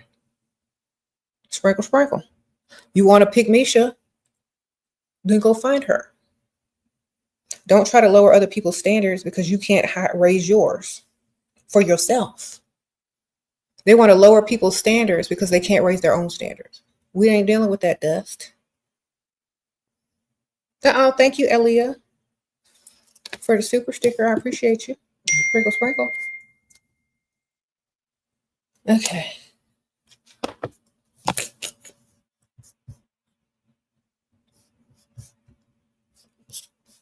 Mm-hmm.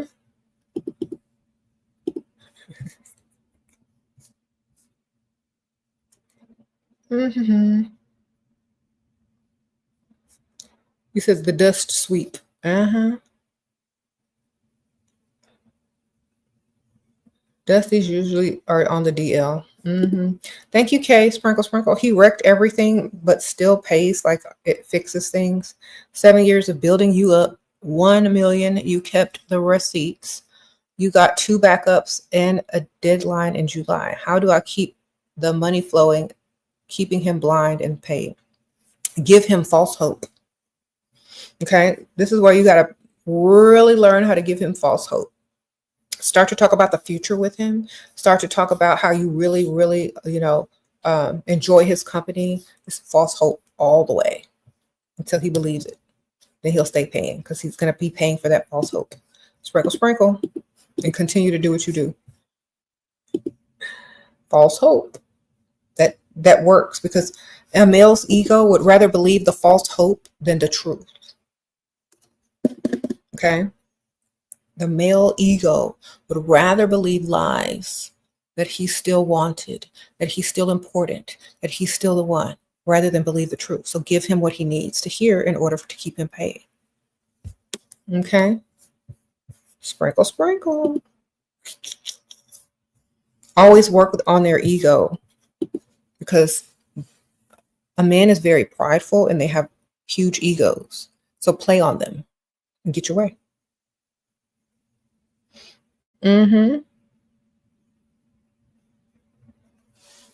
Thank you. You're 23. How can you find a provider and get him to invest without looking desperate? Sorry. How can you get a provider to invest without looking desperate? Ma'am, if a provider doesn't think women are desperate, because they know that their only one job is to provide. Only Dusties think you look desperate when you ask a man that's supposed to be a provider for money. Okay? Rich men already know that they have to provide. They already know. So if you're dealing with dust, then you might be ashamed of asking them for anything because they don't have it. Or they're going to belittle you for asking because they don't have it. And they don't know their role as a man. So when you're dealing with a provider means they provide. If you're afraid or ashamed to ask them for money, they are not providers, because they will offer it to you and you won't be afraid to ask because they are providers. You see?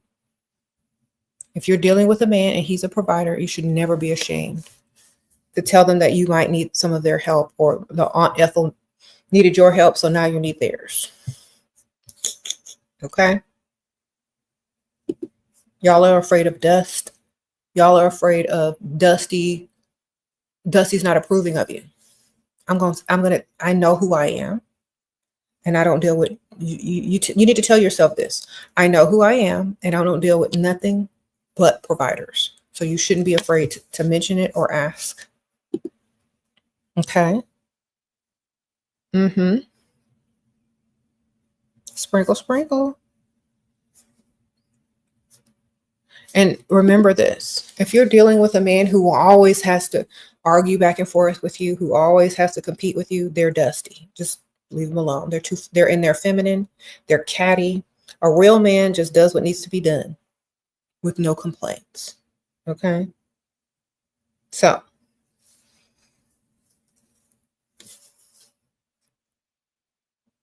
sprinkle, sprinkle.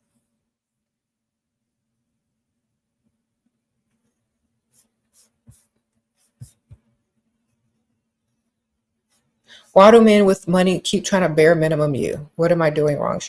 You're not expecting them to do more. You're not saying, oh, you know what? I'm so glad that I met a provider finally. Oh my gosh, I can tell that you're a great man and that you're, you know how to treat ladies. You know how to treat women. You're a total gentleman. Da da da. You look, you got to tell them who they are so that they can live up to it. And as soon as they give you a red flag that they are not spending, you dismiss them. You are just turned off 100%. You don't try to fix it. All of a sudden, your face drops. So, for example, when they say something like that makes it sound like they're not going to provide for you or they're not offering you anything, become very disinterested and very distracted. Okay? Because men, their ego gets crushed when they are rejected. So, for example, if you're talking about some money and they're like, well, I can only do this. Like, okay, start looking at your phone, start scrolling, act very disinterested, talk to them while you're looking at your phone. Like, okay, yep. Then act like you're smiling when you're reading someone else's message. Like if you don't, somebody else will, baby. Now you are no longer the center of my attention. You have dismissed yourself. You are not valuable to me. You are non-beneficial to me. You are nobody. Quickly start being distracted and treating them like trash. Okay? Sprinkle, sprinkle. And if they make a false promise, well, I guess I can give you some money, maybe Friday. It's like, I don't need the money Friday. I need it today. You got an ATM card? You got a debit card?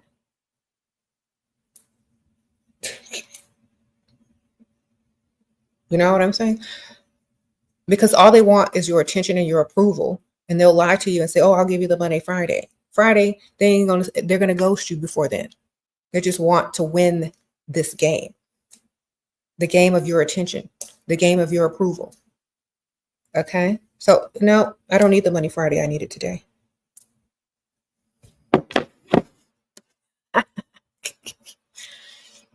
And then quickly take action. Here, I'll send you my Venmo and my Cash App if you can find it today. If not, then don't worry about it. They know they ain't gonna be able to impress you no more after that, and you're gonna be on to the next one as soon as you leave the date or get off the phone. Okay, you have to quickly dismiss them. You do not give them approval. You do not treat them any type of way unless they're catering to you and are beneficial to you. A lot of y'all will sit on the phone, deal with these men and false promises for days and weeks, and you'll never get a dime from them because you don't know how to treat yourself as a priority. Okay? You're afraid to lose something you don't even have. Okay? So remember that.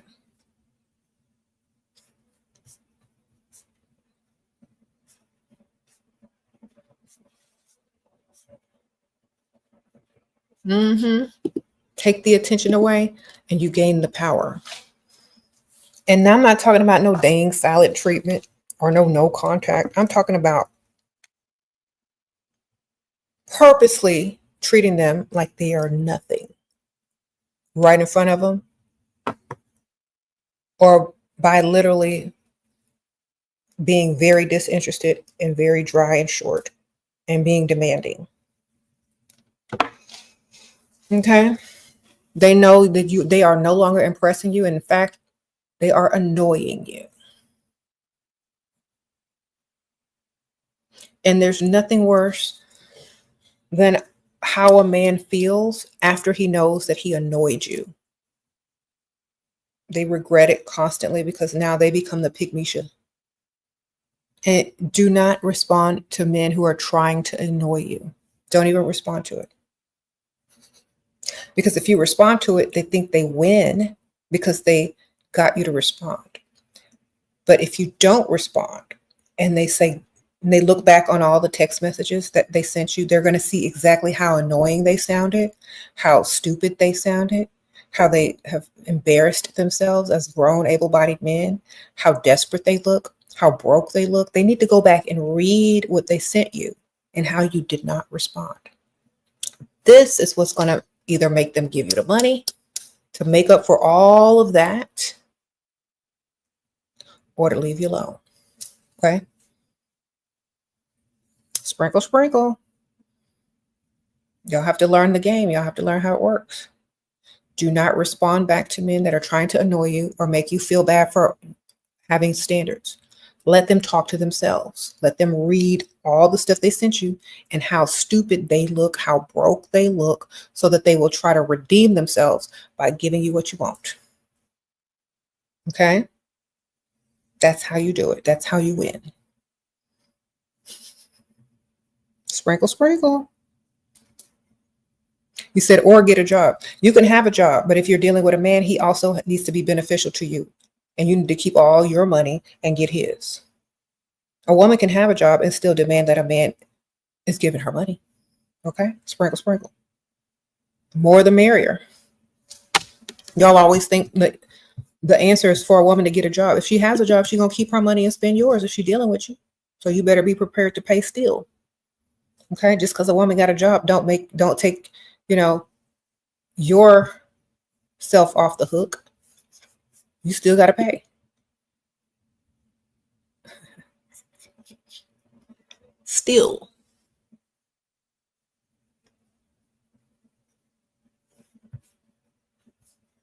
Mm-hmm.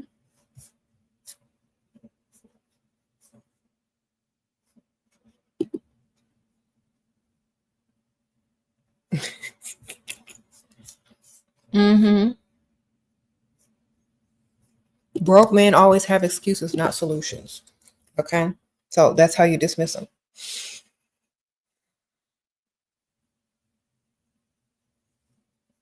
Anyway,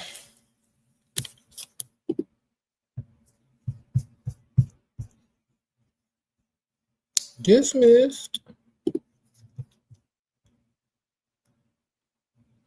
How did you master detachment? I love myself more. I'm attached to myself more than I am to some man. You don't have to master it if you never fully attach to someone. Like most people think that you're automatically supposed to attach to someone for no reason. The only time you attach to someone is if you attach to them and their ability to secure you. Okay. Other than that, what are you attaching to? Disappointment? If you're attaching to disappointment, then attach to some money. Attached to their money. Women should be more attached to a man's ability to provide than his ability to lie to her.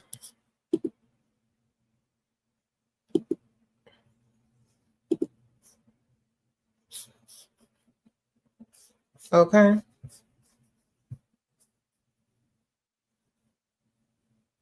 Sprinkle, sprinkle.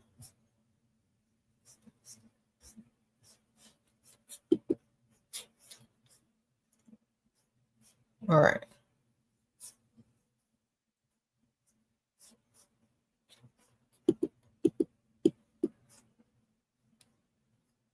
Turn it on.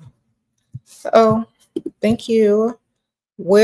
Hi, where's Shira? How to put your name in the deed. He's buying you the house. He's not moving in, but we'll do a 0 lease until we get married. Okay. Sprinkle, sprinkle. If he's buying you the house before you get married in the state of Texas, I don't know where you live, but you need to research your state laws or your country laws on whether buying a house before marriage, if it's in his name or your name, what you are entitled to. Okay, you need to do your research because a lot of men are slick. They'll try to get the house before you're married so that you're not on the deed. Okay, so very carefully do your research. Research this. If a man buys a house in his name before we marry, am I able to claim it or am I able to be on the deed? You need to research that because a lot of men be trying to be slick. All right, sprinkle, sprinkle. Research the laws in your country. Okay. If you find out that you can't do anything until after you're married, then postpone the home until you're married. Postpone the home purchase until you're married. Just like, oh no, let's just wait till we're married. I don't feel comfortable moving in with you until we're married to this house. Research your laws. Okay. Some of y'all need to figure it out. There's lots of loopholes and stuff like that.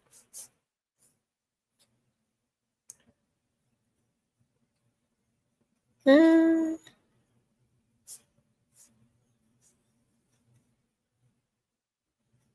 said, if I could tell one sentence to the whole world population, what would it be? Live a dust-free life.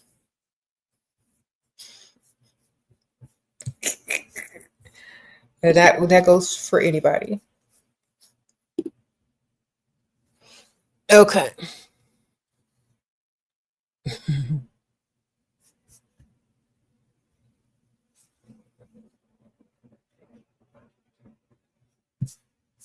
Mm-hmm.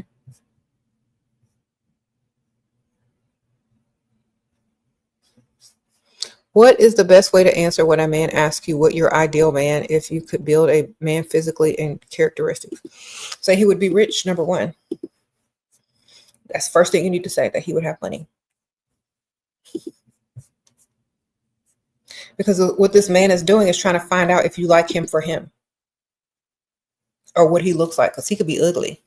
He's trying to figure out your real type because he probably thinking, why is this girl with me? So always start out with smart and money. It's like, well, they have to be intelligent. And then, oh, I'm smart. And they have to have money enough to be a provider. Oh, I got that.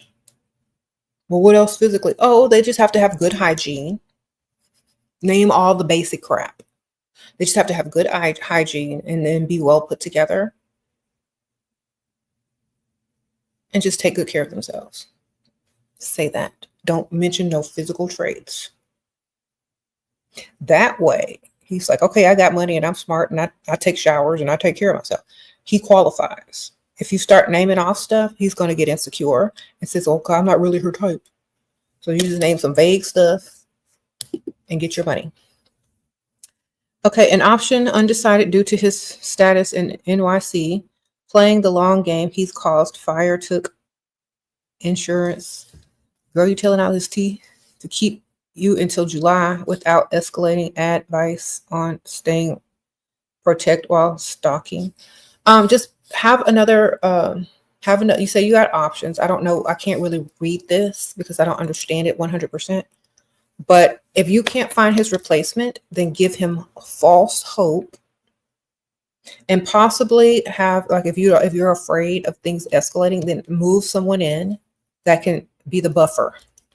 Whether have a family member come stay with you or move someone in that's a buffer. So, okay. Aunt Ethel, your real Aunt Ethel, a friend or somebody, okay? Sprinkle, sprinkle.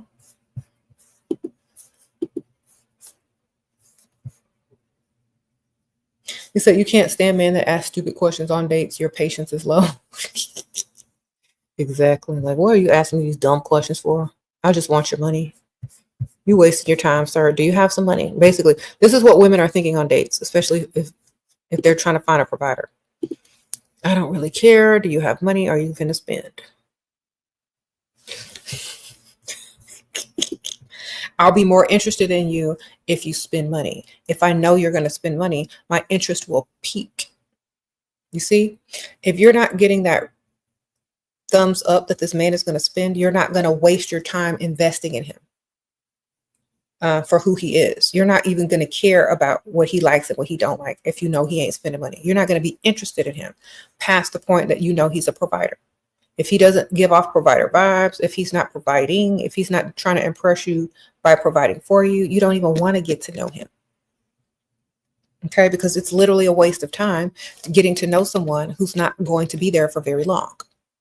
You get it? So a lot of men say, well, I just want to know if you like me for me first and foremost. And no, I don't like you for you unless I know you're a provider. Because I don't want to get to know you and waste my time if you're not going to be a provider. I don't care enough to know you unless I know one thing about you.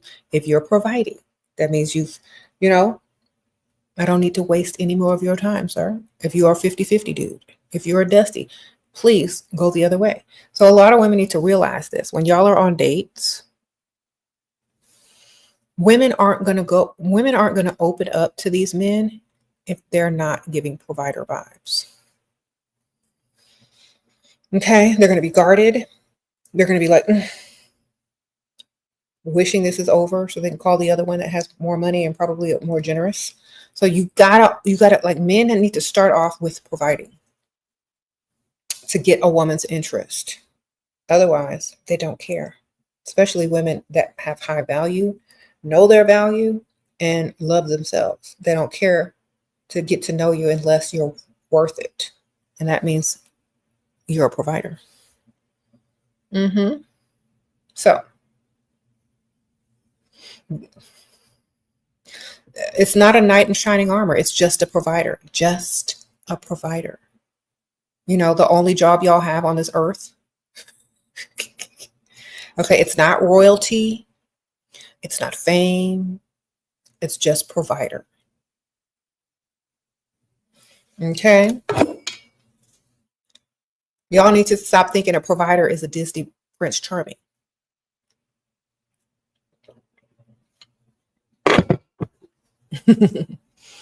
So,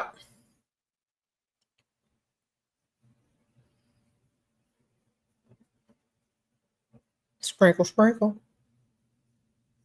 And it's sad that men think that being a provider is being a knight in shining armor. No, it's not. It's being a man.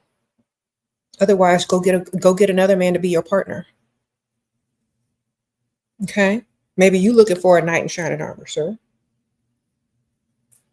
Since you can't be one. All right. Go find you a partner. If you're looking for a woman, a soft lady, a soft woman, you're going to have to be a provider. If you're looking for a partner, just go get a man or go get Barbara the Builder, who will never respect you as a man. Okay.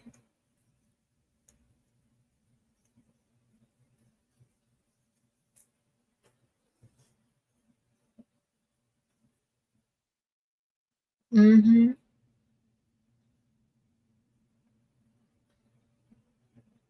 Sprinkle, sprinkle. Okay. What time is it? Okay. Uh-oh. How to ask him to make you full beneficiary. I do not want to get married and I don't want to work. He fully provides. He does not have kids. Okay. Just tell him that. It's like, well, before I commit to this relationship for the long term, because we're not getting, say, because y'all aren't getting married, you need to have some paperwork just in case something happens. That means you need to go to the bank or you need to go to some lawyer's office together and fill out the paperwork that you are the beneficiary. Okay. And remember, at any time he can take you off. Still. So be very aware and keep double checking on it. Sprinkle, sprinkle. Understand this. At any time he can remove you if it's his money. So try to do it.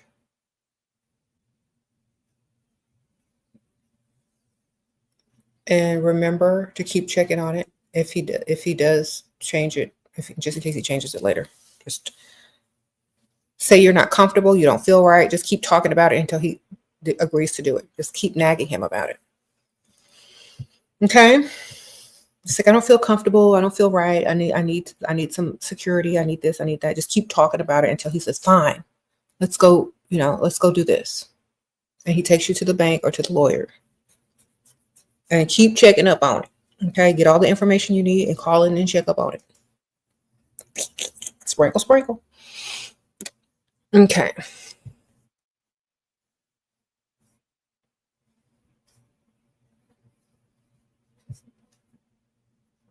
Mm-hmm. You said go to a therapist and deal with your issues. A provider won't fix you. We're not looking for no provider to fix us. We just want them to pay. Y'all see, men always think that we want them to fix something. You fix your paycheck, fix your income. That's all we need you to fix. Fix having several streams of income. That's all we need you to fix.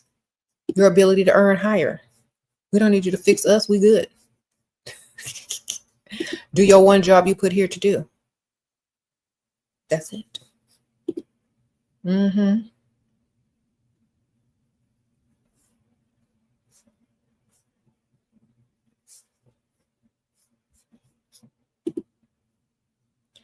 All right.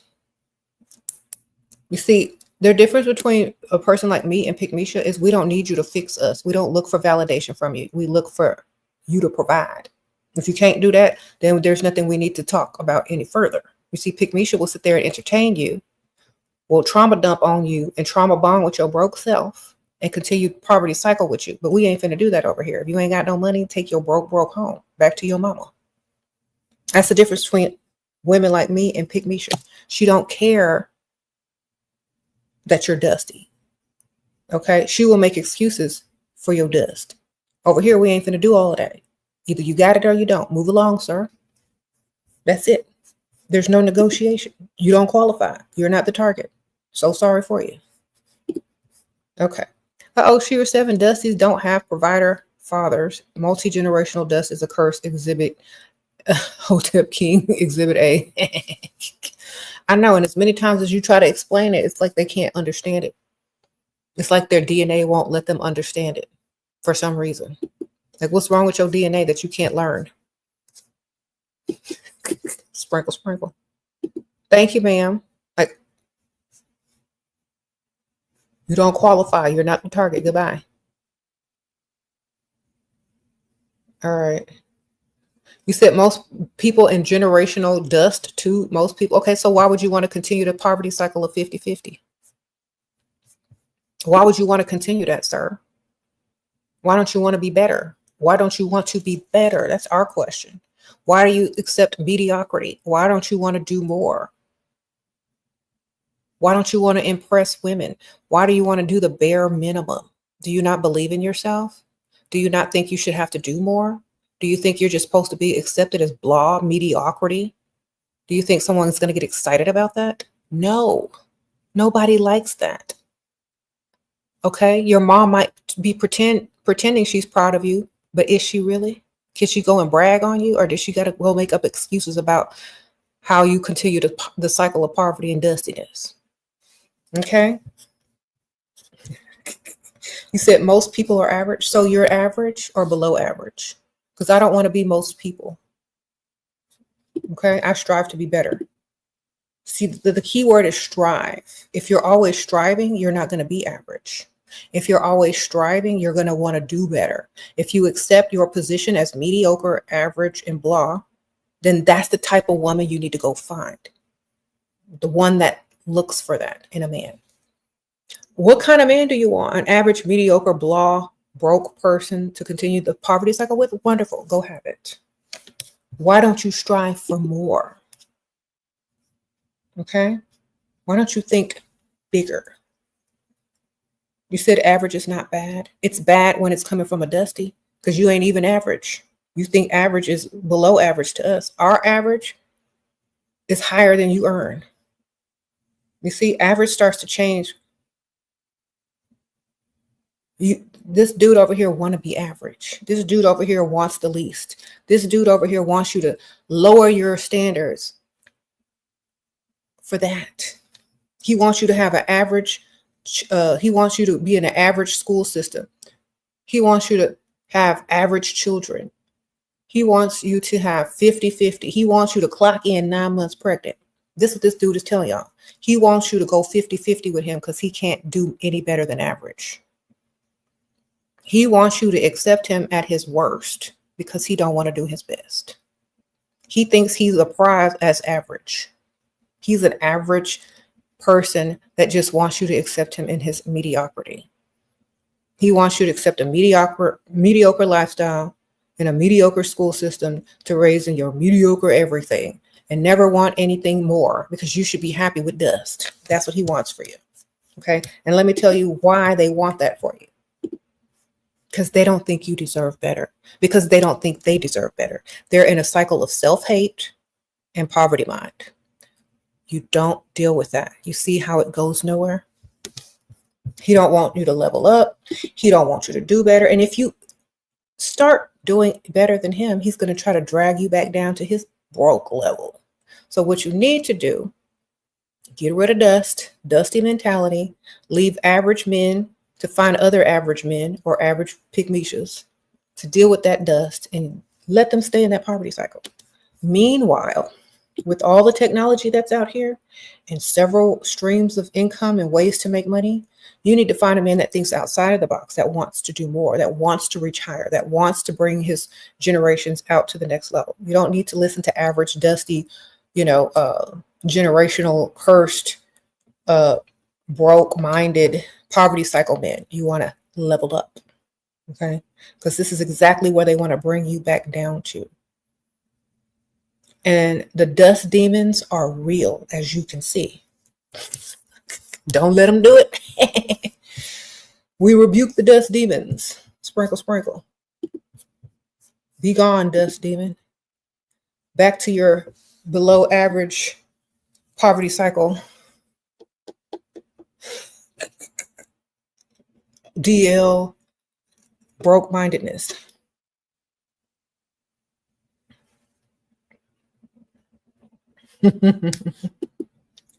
You said, thank you for being you, Sheira. You helped me through so much.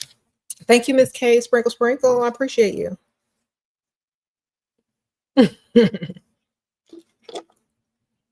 Yes, dust be gone, please. Goodbye. Nobody cares.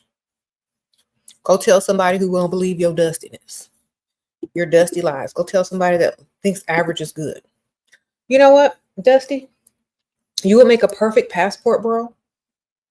Just go to a third world country and your average is their rich. So you might find somebody. You're in the wrong place. All right. Go find somebody with no running water. Maybe you might have a chance. Sprinkle, sprinkle. All right. You can be like, girl, I got more than water over here. He gonna be on FaceTime turning on his faucet. Look what I got, girl. Look what I got. The average. I got running water.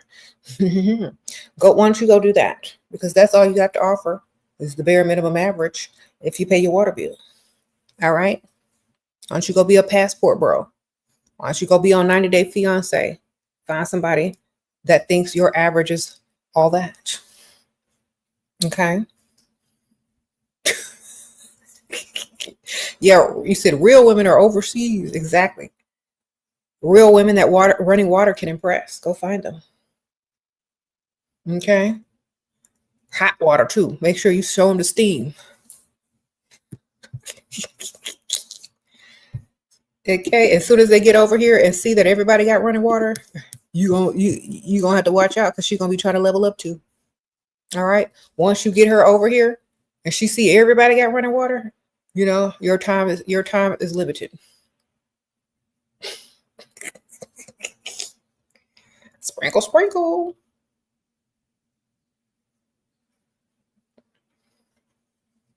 Dusty's gonna be like, yeah, girl, I got electricity and running water in my mama's house. What you say? Oh, you said bless them with the green card. Yeah. Then you can flaunt them around saying, look what I got. Okay. And before you can even really marry them, you have to be able to afford to provide for them. Like if you can't provide for them in the US, they can't work for how many years? You ain't even gonna be able to secure one. You got to go travel over there and exchange your money that's worth more over there and pretend like you got something. Then you're gonna be trying to act like you above average. Okay, so make it make sense. All you got to do is just strive to be better. But you don't want to do that. You'll do anything but get some money. You'll look up statistics. You'll try to lower women's standards who are trying to make things better for the future generation. You'll try to do anything as a dust demon except go get some money. I heard dust demons was allergic to money. Maybe that's your problem. Maybe you need to go get an exorcism. Oh, downtown Duchess, sprinkle, sprinkle.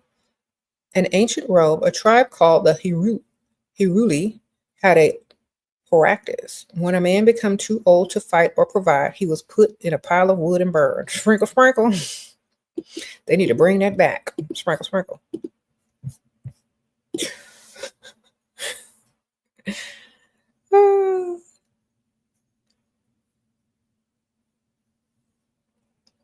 Some of them will be burnt very young because they can't even provide. Okay. I guess that'll give them motivation to do it though, right? You said, we are not your fathers.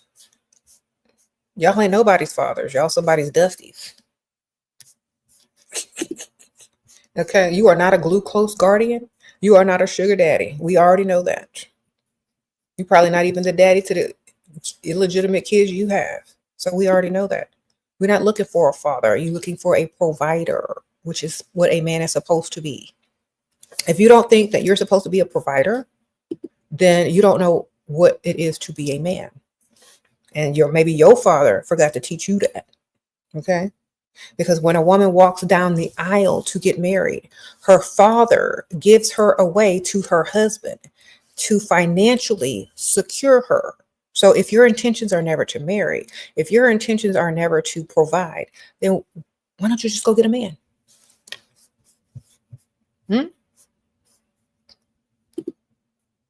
Sprinkle, sprinkle. Just go get a man. That's what you want.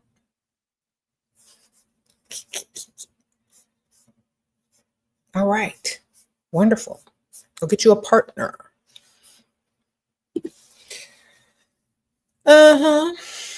You sound mentally gay, right? Uh-huh. You said black women are the least desirable. I don't think so.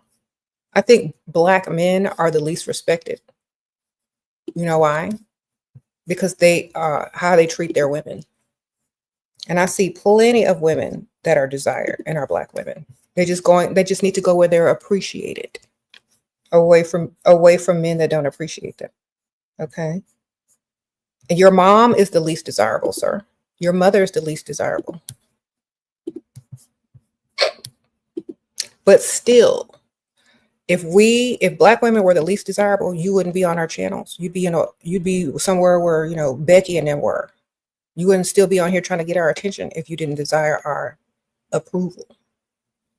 Let me tell y'all something. Any child, no matter what, will always seek their mother's approval. No matter what.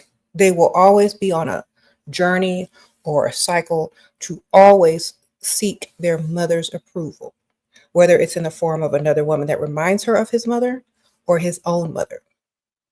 You say that we're the least desirable, but you clicked on that thumbnail. You say that black women are the least desirable, but you still here every day, signed up with the notification bell. So are we? Or are you just in denial? Thank you, Scarlett Jones. Your husband is a successful attorney, works all the time, and started a side hustle so we could have more. Real men still exist. Thank you, Scarlett. Yes, they do. And you should be very thankful for a husband like that. Maybe he can be an example for these broke Dusties in the chat who claim that mediocrity is okay. Sprinkle, sprinkle. Exactly. Thank you, Van, for sharing. So yes, no matter what you say, we already know the truth.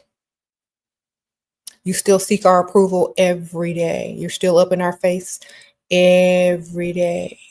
So we know the truth. You can't hide it. All right. Sprinkle, sprinkle. Continue to seek our approval. Maybe we'll give it to you when you level up. All right. Continue to seek our approval and our attention. We'll give it to you when you deserve it. Sprinkle, sprinkle. All right. Continue striving to please mother. Okay. Make sure you hit that notification bell and subscribe so you can continue to seek our approval each day. You're welcome. Thank you. You said having the post notifications. Exactly. They're here before most of y'all. You said, did I hurt my feelings? How could somebody broke hurt my feelings? Sprinkle, sprinkle. No, sir. Okay. You probably hurt your mother's feelings by being broke and dusty and somebody she can't be proud of. But you didn't hurt my feelings. Broke people don't hurt my feelings. I literally just want, feel sorry for y'all because y'all are in a broke mentality. And I'm sitting over here trying to teach people how to get out of the poverty cycle by leveling up, dating up, doing better, getting several streams of income, starting their own business. But all y'all want to talk about is how you seek our approval and can't get it. Can't lower our standards back down. We don't want to come back to brokenness. Okay. So y'all stay down there. Y'all do what y'all got to do until you figure it out. You will never get our approval. Sprinkle, sprinkle. All right. We got gingers now.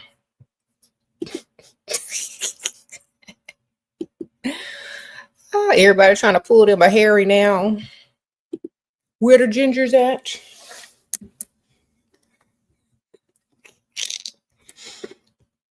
Y'all heard that? The gingers are considered black now? That means Annabelle is black and Chucky is black. Oh, Lord. Makes sense. Sprinkle, sprinkle. Call them Dustiana. Okay, sprinkle, sprinkle.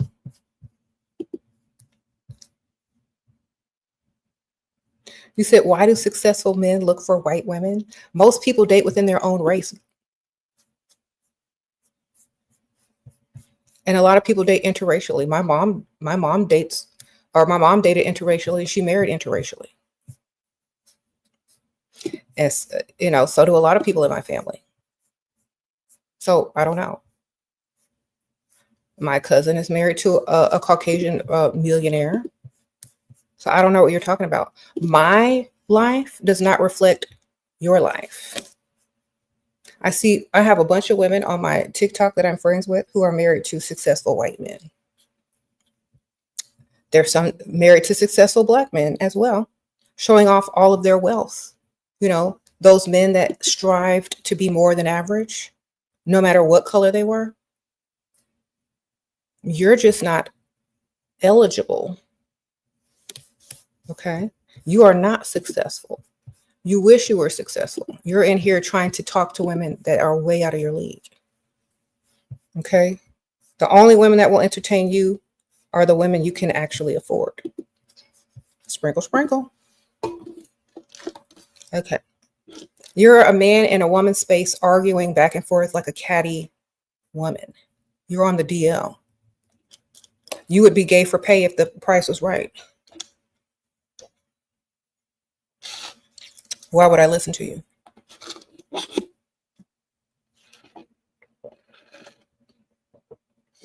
You would be oiled up at a Diddy party if somebody promised you a record deal and some fame. Ain't nobody gonna listen to no dust. Y'all too desperate. 200% right about the third world topic. They will get their green card and will leave to find better than dust because all they have is the bare minimum. Yes, Miss Elia, that's what they do. They come over here, get their green card, and leave that dust behind where they belong. Sprinkle, sprinkle. I'm not listening to no man that's gay, that will be gay for pay. I'm sorry. Y'all can't convince me. I'm so sorry. Okay. If you broke, I know you'll be gay for pay because I'm sorry. If you're a broke, desperate man with nothing and you think average is good, if the right man came along and offered you something, you take it. I can't listen to you. Okay.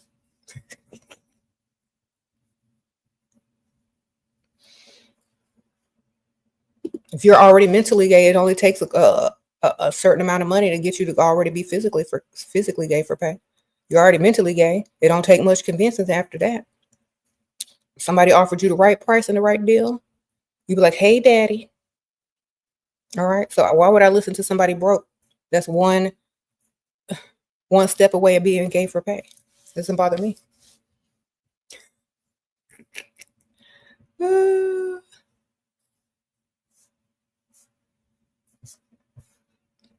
Mm-hmm.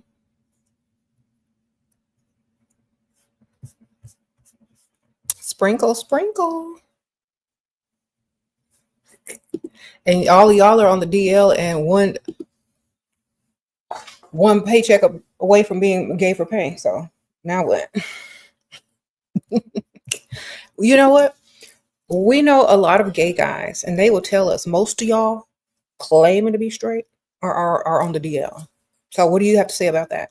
Most of the gay guys are on TikTok, on Instagram, in the DMs talking about those guys are really gay because a lot of my friends say that that they've been with them and they're gay for pay or they're on the DL. They be like wanting to go out with their boys more than they want to be with a girl. Most of them are on the DL. Okay, and if you're in a woman's space and you're sitting over here arguing back and forth about a woman, and you want a partner, you want somebody to go 50-50, you want somebody to pay for you, but you're already mentally gay. You don't know what it is to be a man, and you're clicking on a channel to try to teach women how to be a woman. You might as well just go be gay. Okay? Sprinkle, sprinkle. Just go ahead and come out the closet. Next month is June. It's Pride Month. All right, just go and say you want a man. They'll go 50-50 with you. They'll pay for half of everything. They'll put in work. They don't even get pregnant, so they can stay at work. They don't have to take maternity leave or nothing. They'll keep that paycheck coming in. Keep having them bills paid. All right, you'll be good to go. Should you give them your Thailand guy's number? Coco me? Yeah. Well, no, I mean, if they need a green card, do what you got to do. Yeah. Sprinkle, sprinkle. And the whole point is, it's a turnoff to women when they hear men speak like that. They're like, where are the masculine men? What happened to them? Why do they all sound like women now? Why do they all sound gay? What's wrong? I mean, we don't if we wanted a lavender marriage, we'll find someone already openly gay that understands their role in a lavender marriage. You are yet to come out of the closet, so you can't really tell us anything. And even if a woman did have a lavender marriage, he's still going to have to provide. Okay, you can't even qualify for a lavender marriage because you're not a provider. All you can qualify for is a gay marriage. Okay, sprinkle, sprinkle.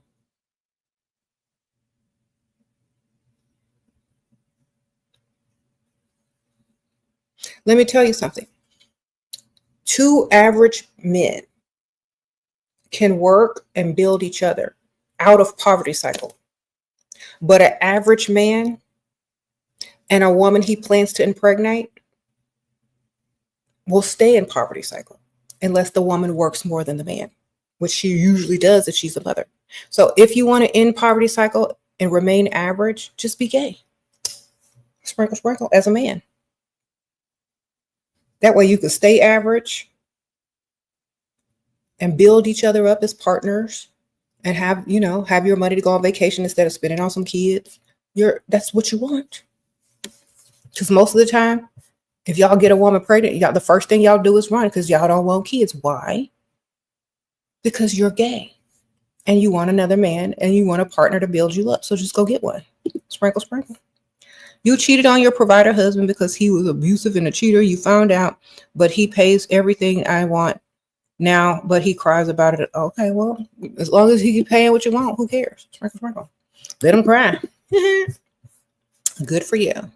Yeah, you won. Exactly. Ha ha ha.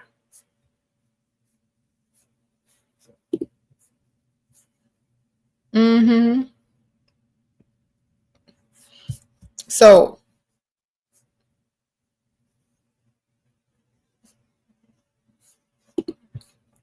Dusties, just go be with each other. There's plenty of y'all in the chat that y'all could hook up. Maybe if you and him got together, y'all could be average together. Y'all can pay your own bills together. Y'all can oil each other up. Do whatever y'all want to do. All right.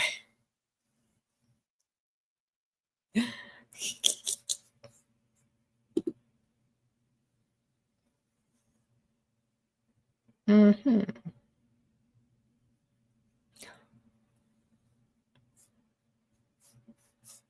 Coco, you had a man tell you that last night. Okay. Mm-hmm. Gay for pay man defend Diddy. They sure do. Like all the response to the Diddy case, if you read the comments, you could tell who's gay for pay. You could tell who's defending that man. You could tell exactly where their mind is. Okay. Clocked.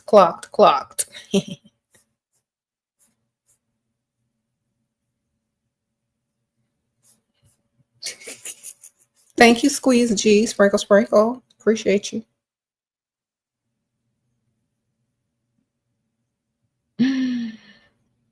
See, all the broke men are on Diddy's side. That's how you know that they would be gay for pay or are already been. Sprinkle, sprinkle. All you read their comments. All the Dusties in here are on Diddy's side. That should tell you a lot. All right. I'm done responding to y'all if y'all are gay for pay for real. And on Diddy's side. Yeah. Y'all deserve each other.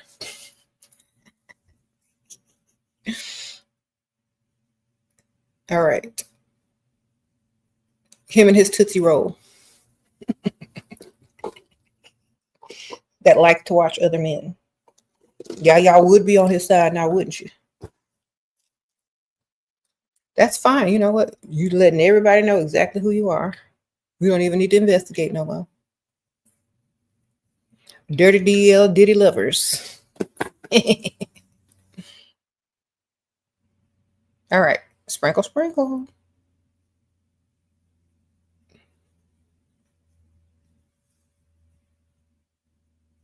Mm-hmm. You said you are not gay, just so you know. You don't. You sure about that? A dirty ditty supporter. Okay. Well, you can keep telling people that, but we don't believe you. Sprinkle, sprinkle. All right.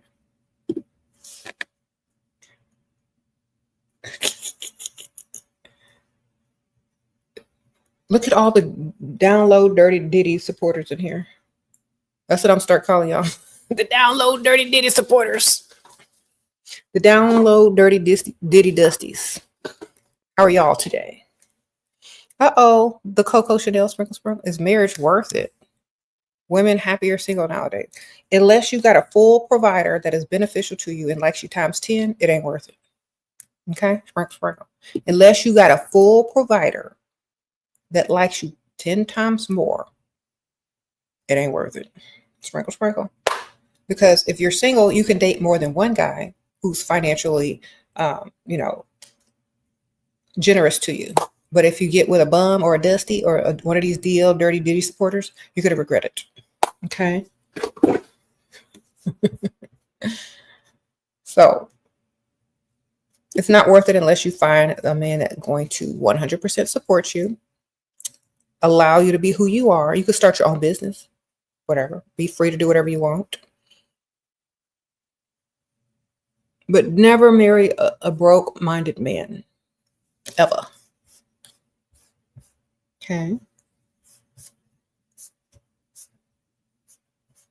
And any man that supports certain things, red flag that they may be gay for pay or on the down low already. So just be aware of that. Any man that wants to go 50-50 or treat you like a partner, aka a man, be very wary. Okay.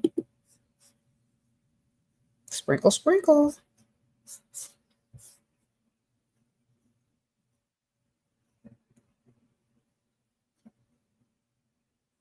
And let me tell y'all a secret, ladies.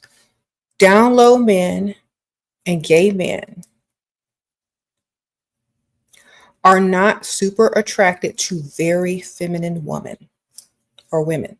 If you are very feminine, you will automatically repel feminine men. So if you demand that whoever you're with allows you to live a soft life, pays for everything, make sure that he knows that you're the prize and that you want a soft life and you want to be a stay-at-home wife or mother, you're not going to attract those dirty ditty supporters. Okay? You're going to attract someone who wants a feminine woman because they are a masculine man. Okay? Anybody that's asking you for 50-50 or to help build them is a feminine man. Okay? You really helped me wake up the planning to move to Paris. And in the meantime, doing your glow up to be able to attract a provider. Thank you. Thank you, Maya. Sprinkle, sprinkle. I'm so happy. You said, who is feminine? Me? No, you're more feminine than me, quietly typing. You're more feminine than me. You're right. I have to work on my femininity compared to yours. All right. You're the one in here nagging and crying and amongst women as a quote unquote masculine man. So I think you might have me beat on the femininity. I have to work on that compared to you. Okay. He's in here going back and forth like a woman. We know you're feminine, sir. There's nothing you can say about it. You probably got on a do-rag right now, rubbing oil on your nipples, trying to get your way so you can go to the gay club tonight. We already know. Sprinkle, sprinkle.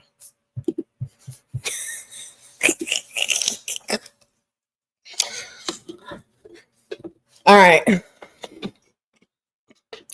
Gotta go be gay for pay tonight. Rent almost due. It's almost the first. Go get your gay for pay on.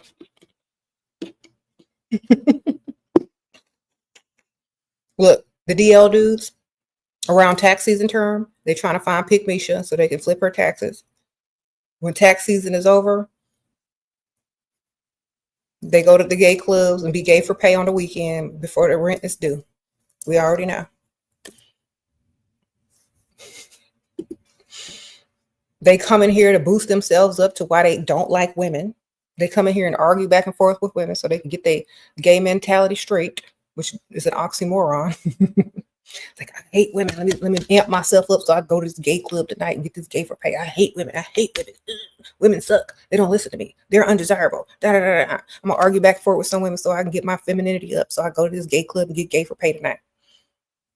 That's all they're doing, hyping themselves up to go find a man. We already know it. Oh my gosh, women this, women that, complain about women, women this, women that. Go tell a man. They'll ease your pain. Well, you know what? You don't need the women. Come on over here. Ooh, I like your ways.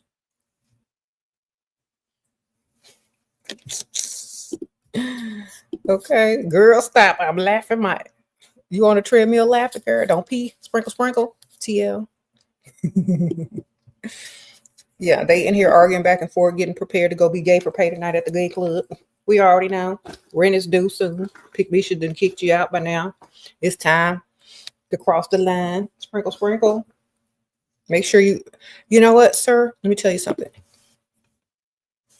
Oh shoot, where's it? Okay. If you're gonna pass, hold on.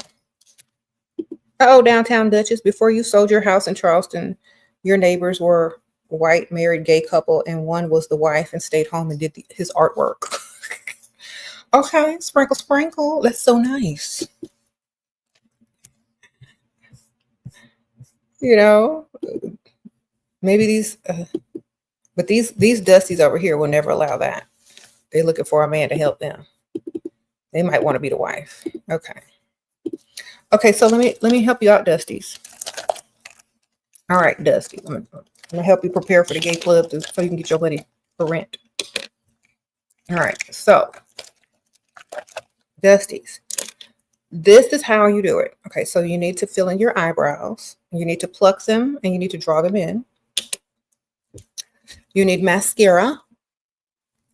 Okay. You need lip liner and a clear gloss. And you need a highlight. That's how they know that you're down to do gay for pay.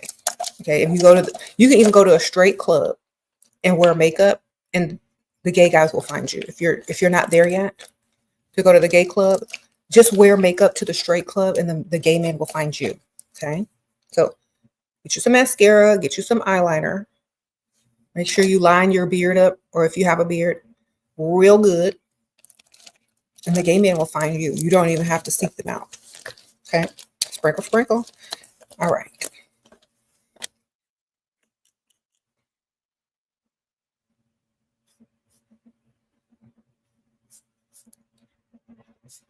You said gay men aren't checking for Dusties either?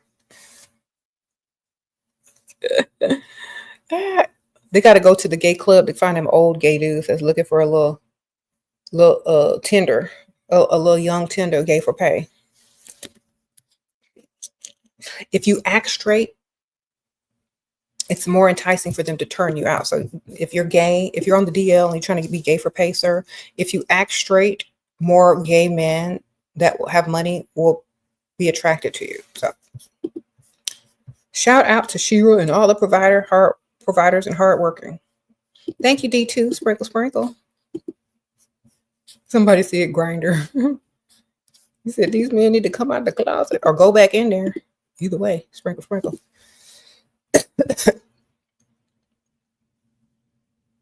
Mm-hmm. Where'd y'all go? Y'all, okay, what time is it? It's time to get ready for the gay club. You gotta go. They ran to Walgreens to get that eyeliner and that eye pencil. Okay, sprinkle, sprinkle. That's a good idea. See, I be helping everybody. I be secretly helping everybody, even the people that's too afraid to come out the closet. I help them. Yeah, I'll help you. Look, I know I can see what's really there. I can see your real problem. You stuck in the closet and you need some help to come out. Wonderful.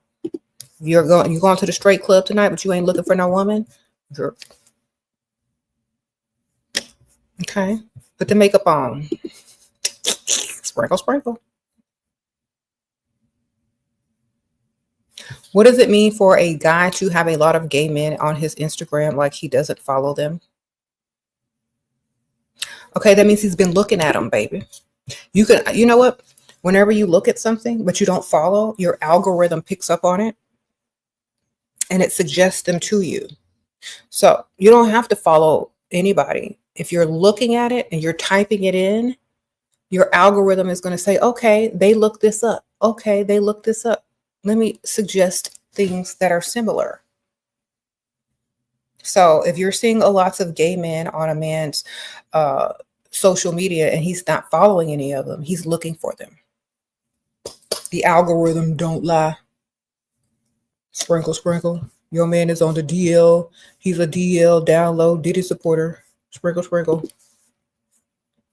Okay.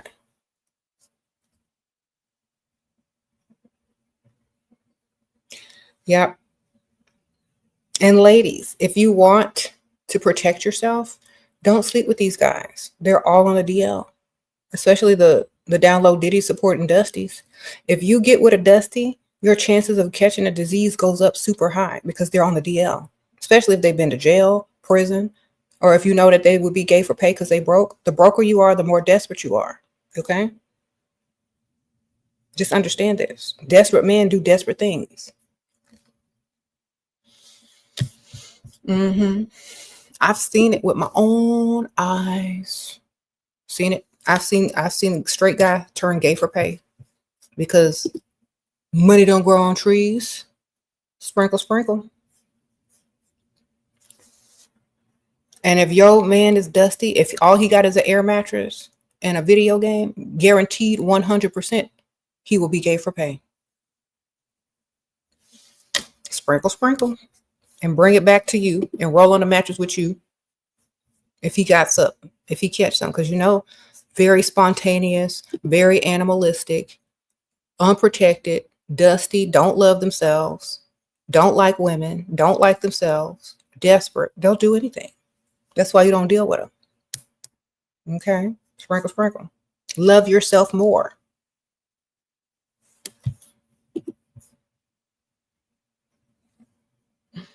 Okay?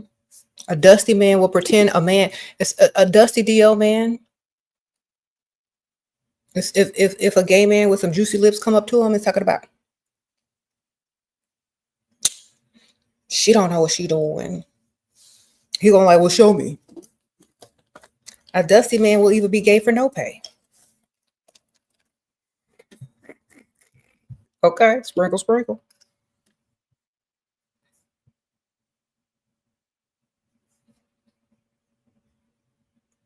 You said a sexual deep. Exactly. We don't listen to y'all no more. Just if you ain't got no money, no, not listening.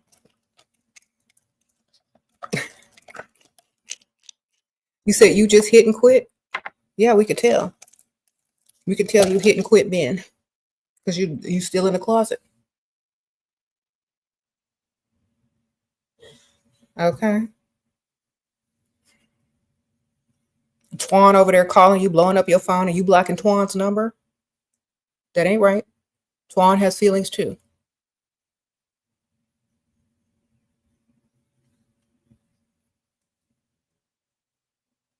Okay.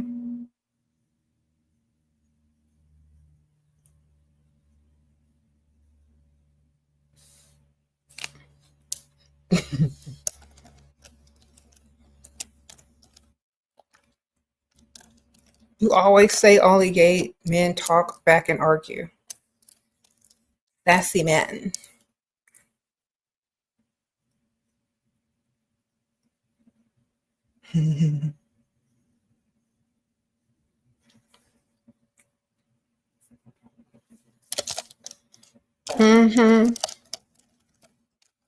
Let me tell y'all a secret. All these broke Dusties always talking about black women this and black women that. Let me ask you a question.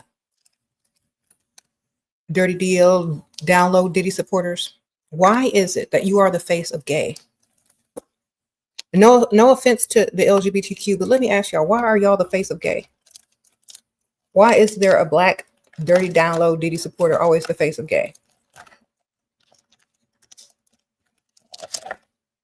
Why are you their representative? You know, I was talking about that statue that they put in Times Square. The next one should be a gay black man. Sprinkle, sprinkle.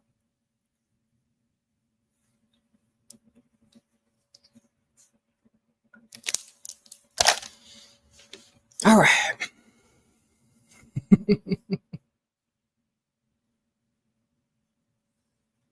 You concur? Me too, girl.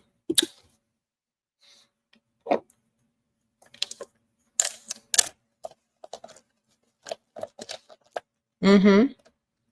Shira, provider man, be down low too. They feel nothing is off limits. Girl, a lot of them be on the down low too. But still, if you're desperate, you're more likely to be on the down low, you know, as well. But also, don't put nothing past nobody. You're right. But at least they're smart enough to be able to provide for you. You can cut them off in the bed as long as they provide. Mm-hmm. You can say, okay, this is a lavender marriage. You go that way, I'm gonna go my own way, but you're gonna still pay. A lot of men, they'll let you keep their secret. They'll stay in the closet as long as you let them go do what they want to do. You don't have to sleep with them. Mm-hmm. Sprinkle, sprinkle. But if ladies love themselves more than they love these dusties or these broke men out here, their lifestyle and their future generations would totally improve by 2,000%. Just by choosing a different type of person to marry or to be in a relationship with. Your relationships that you choose determine your life. You choose to roll around on an air mattress with a DL download Diddy supporting Dusty, that's where your life is going to go. Okay? Down in the dumps, rolling around on an air mattress with somebody that don't love themselves and will be gay for pay because look how desperate they are. Okay? So,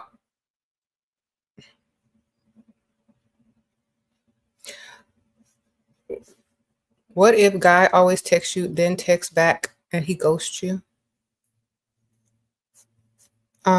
Just send him your Cash App or your Venmo and say either stop wasting my time or send me some money. You don't have to deal with people unless they're paying you to deal with them. Stop wasting time. Get money. Mm-hmm. Mm-hmm.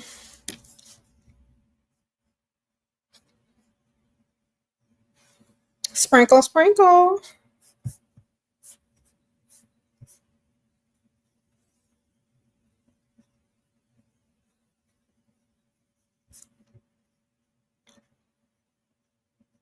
You said, when did I learn all men were S in your early 20s?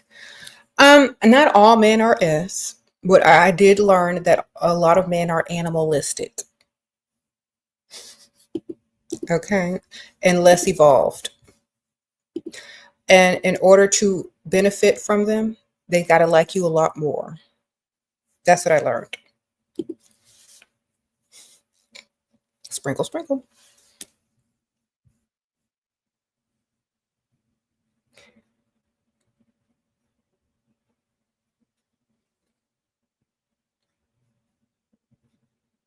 Okay. You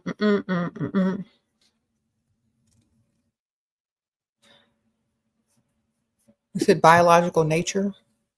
What makes you feel confident aside makeup, etc.? Do you do affirmations? No. I am a woman. I am confident within myself as a woman. I know my value and I know my role. Okay? Yes. Know thyself. Sprinkle, sprinkle. What makes a man confident? His ability to what? Create, provide. build, all that kind of stuff, right? I'm a woman. I'm naturally already confident. I know who I am. Nothing outside of me exists without me. So that's how I am confident. All women should be confident. Nothing outside of yourself exists. Without you, there is no them. Period. Learn that and you'll walk in your highest confidence. Sprinkle, sprinkle. Mm-hmm.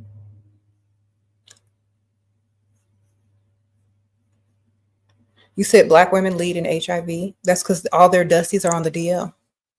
If they stop dating dust and rolling around on an air mattress with down low, ditty, dirty dusties, they probably wouldn't have as much disease. Okay. Y'all be in there rolling around with each other in prison, rolling around with each other when she at work, rolling around with each other, gay for pay.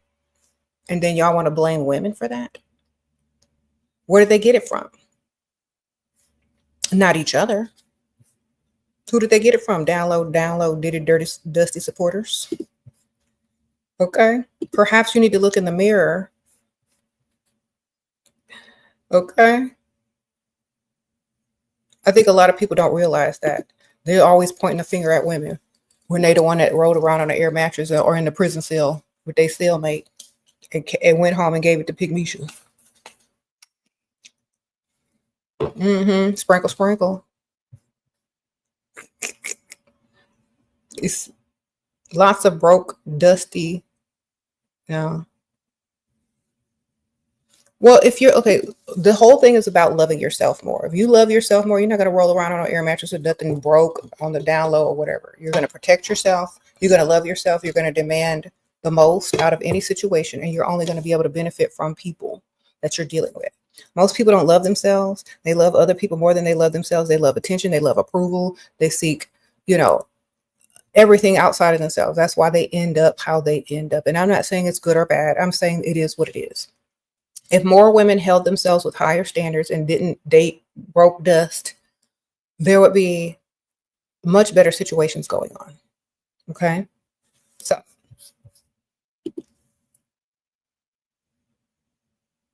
sprinkle, sprinkle. Think about how some of these diseases started in the first place. Men were animalistic, out in the field, messing with sheeps and goats. Okay. Sprinkle, sprinkle. They always want to blame women for stuff when they're the ones out there sticking stuff in anything and anybody, even animals, even dead animals, even dead people. Okay, so why they always want to come back and point the finger? You know what I'm saying? Y'all are, the men are the gross, disgusting, animalistic, sexual, deviant, dirty, down low, ditty supporters. So y'all want to make women feel a certain way when y'all are the absolute most disgusting and worst. Y'all are literally like, especially like, what are these black men? Y'all are the face of gay. Y'all are the face of down low. Y'all are the face of gay. So understand that. Your daughters are so lucky I'm one of them. Uh-oh, thank you, Trinity. Sprinkle, sprinkle. So you can't come over here and tell us nothing. Okay. And I support the LGBTQ, but don't be coming over here trying to act like you're not part of it. Okay. Either get in or get out the closet.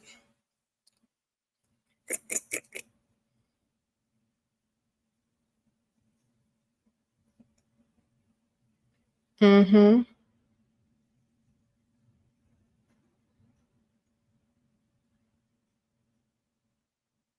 Anyway, y'all go back and tell your mama that. Sprinkle, sprinkle.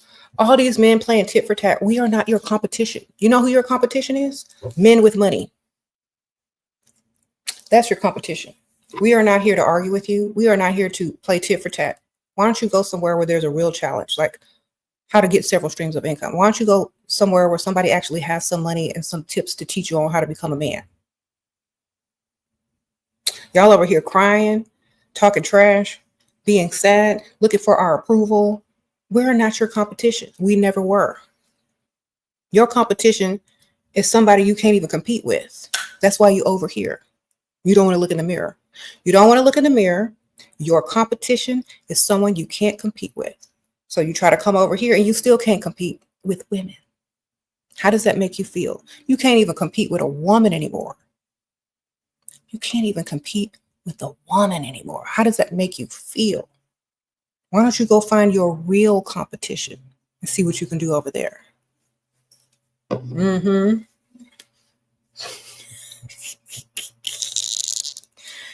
No, I'm talking to all the Dusties. All the Dusties in here going back and forth, talking about women, talking about this, talking about that, spewing their Dusty download DL, Diddy repertoire. Your real competition is not in this chat.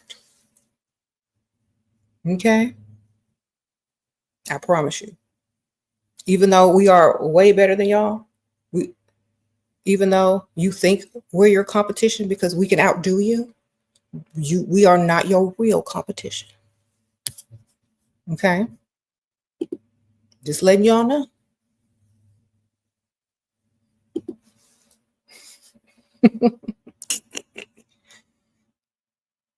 But I guess since it's in a man's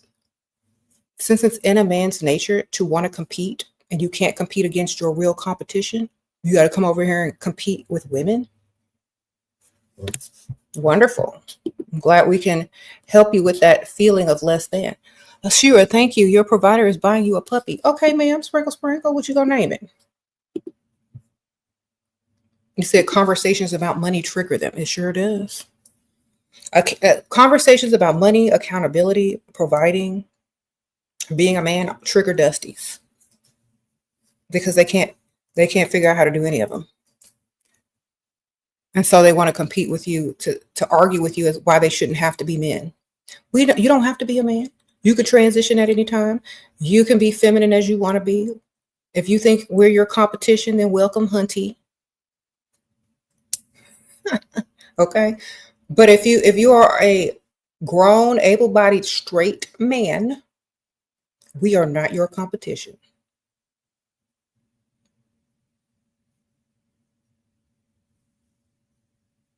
Sprinkle, sprinkle.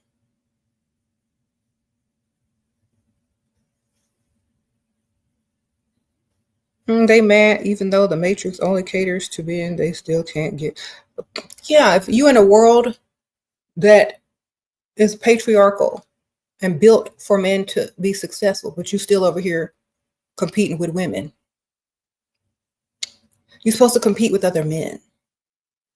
You know, like in the Olympics, on a basketball court, on the football field. You're supposed to be playing against actual men and competing with actual men, not in here. You're not supposed to be at the WNBA suiting up like Joanna Man. You ain't supposed to be doing that. But here you are. Okay. Sprinkle, sprinkle.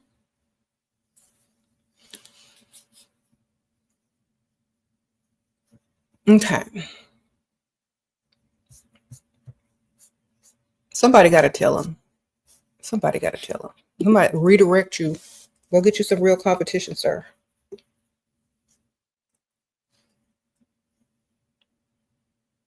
Mm-hmm. You said they try to comfort Black women but can't ask for no raise. Exactly.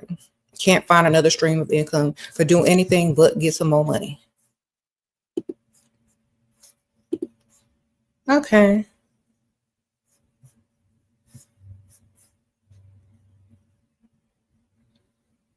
What? You say you forgot about the Joanna Man? Mm-hmm. That's a funny movie, right?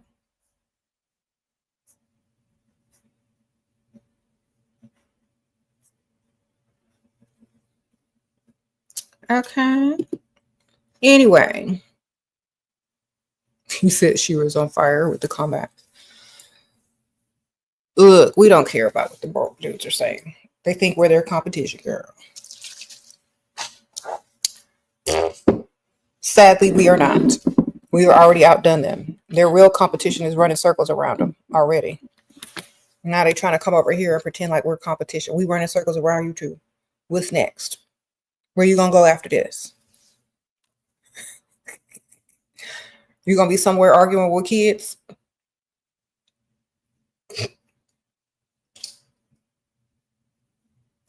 All right.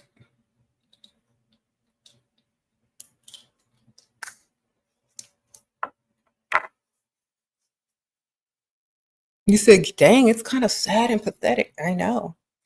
When people spell it out to you and they show you examples in real time, it makes a lot of sense. And I see this all the time in my chat. I've been online for 12 years. That's why I can do this. That's why I can clock people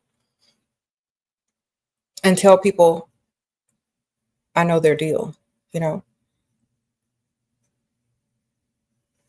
A lot of people think that women are their competition. Grown, able-bodied men think women are their competition. These dusty, broke, grown, able-bodied men think we are their competition. They sitting up here trying to compete and argue and go back and forth.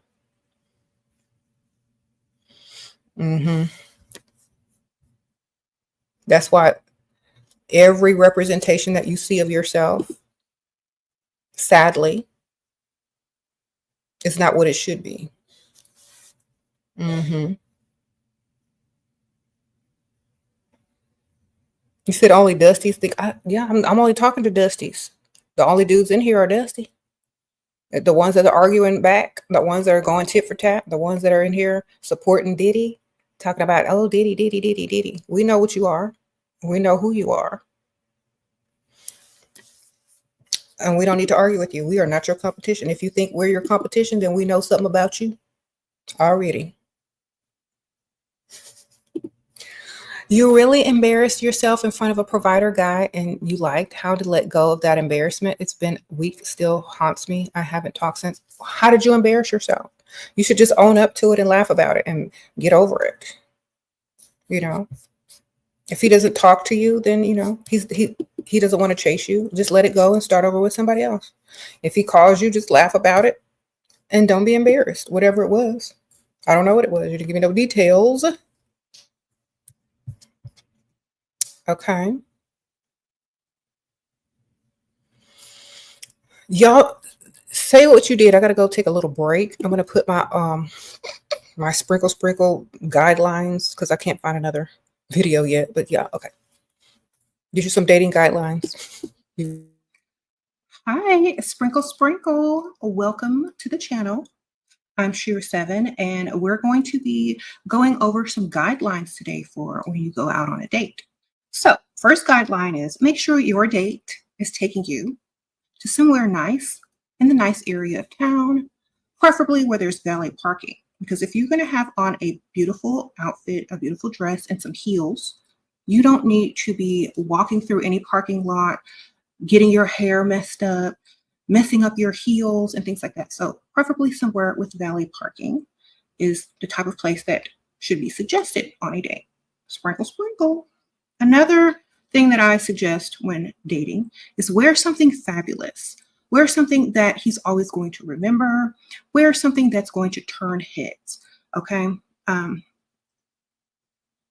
I suggest going to House of CB London and picking out a few dresses, a few outfits, some shoes and all that kind of stuff, because they have really classy date night outfits. Or if you're going to be dating during the day, they have really cute casual and formal, as well as, you know, sexy, classy type of dresses. I'm wearing one of them right now with the cute little feather jacket. I have a few more that I can show you as a suggestion. So you want them to think romance. You want them to think feminine.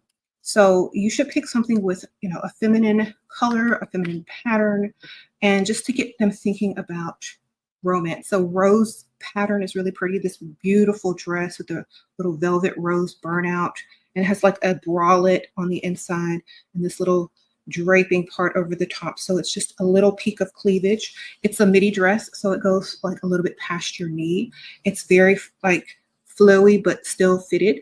So you're going to be able to still be sexy and classy. and turn heads at the same time. This is one of my favorites. So I'm probably going to wear this one on my anniversary this year. Another dress, if you like to be mysterious and sexy and give off that sexy vibe, but yet still classy, this beautiful lace dress with the built-in bra. Of course, this is all, you know, the best thing ever when you have a built-in bra. The little eyelash fringe at the bottom. This is a fitted dress. It does have stretch, and it's also hey y'all. Sorry, I have to go check on my daughter. She's out of school now, and then I had to have a little break. But we're back. Yeah, those dresses are from CB London, if y'all were interested. Sprinkle, sprinkle. That's an older video. If y'all have seen it before, so sorry you have to see it again, because that's my only video I can cut to besides Earl. I have to upload some new stuff. Okay. Sprinkle, sprinkle.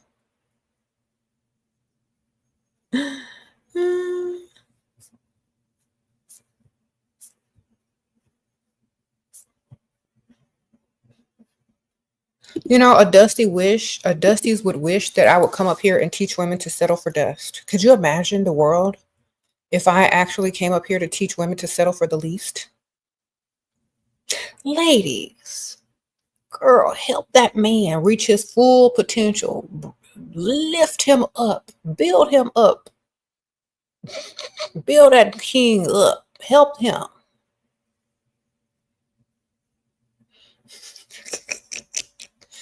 Now he sounds like a victim. You the hero. The woman is the hero in the Dusty mentality. That's why they come up here mad, because we're not their heroes anymore.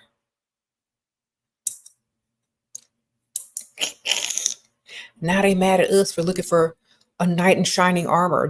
We used to be the knight in shining armor to these Dusties. Now they mad because we not. Ooh. Now you got to go find a real man in shining armor, a real knight in shining armor, Dusty. Okay, that's why they're mad. We're not their heroes anymore. What happened? Why don't you want to help build me? Why don't you want to support me? Why don't you want to help finish raising me as a grown, able-bodied man? Why don't you want to go 50-50? Why don't you want to do? Because we're not your hero. Okay. You said Hispanic men always ready to build. Okay. I don't know.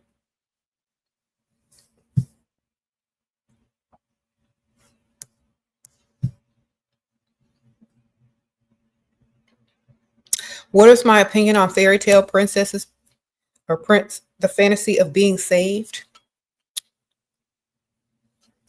The savior part comes with the money, because all those princes have money, generational wealth. They're being saved from poverty. You see? So go for the money. You're not being saved from anything but poverty.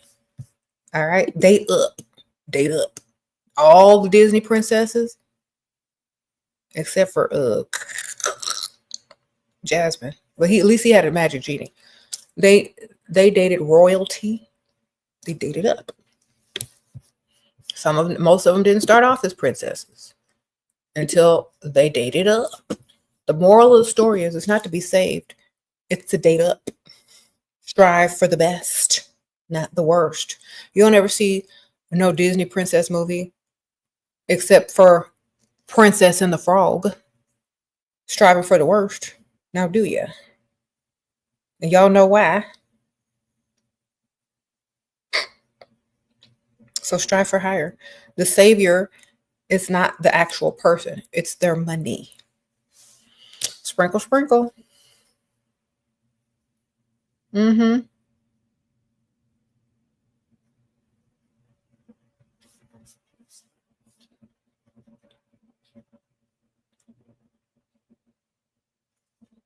Mm-hmm. Yep. Higher your standards. That's how you save yourself. You don't date dust. Cinderella could have went off and married some random dude and got married and left the house. She wanted to go to the ball and she wanted to meet the prince. See what I'm saying? She aimed high. She could have married some random dude down the street with his own little house, his own little cottage. She could have did that, but she didn't. Before y'all see a provider, you do anything to shift into that energy. Beauty, ritual, meditation, playlist, prayer, mindset, shift, beauty product, anything to get in that bag mentally, spiritually, especially when tired. Yeah. Yes. Shift your mindset to only attracting providers. Don't deal with dust. Period. Done. You see, on Princess and the Frog Dusty prince who was cut off from his wealth saw Tiana dressed as a princess. He thought she was rich. She was a Dusty trying to get in good with somebody that had some money. He didn't know that she had borrowed a dress from Charlotte. Okay. And Charlotte was a pick Misha and she was trying to, date the prince and stuff. She had the money, but he mistook Tiana as a princess who wasn't cut off from her money. He was cut off from his money. So as a Dusty would, he pursued her and tricked her, turned her into a frog. They had to struggle in a swamp together, was forced to marry each other, then came back into human form just to run a restaurant to serve other people. Wonderful. Best one is Beauty and the Beast. Y'all already know it. Get your money, ladies. Date up. Date royalty. Treat them mean until they treat you nice. Know your value. Y'all all talking about being saved. You only just date up. The savior is the finances. Bill got the both. Yes. And she knew what she was doing too. Sprinkle, sprinkle. And she even had men on the down low fighting over her. And she chose the beast. Y'all know Gaston was on the down low with his little friend. Okay. That's why he wanted Belle, the most fairest of the village. He wanted a good beard. Okay. Okay.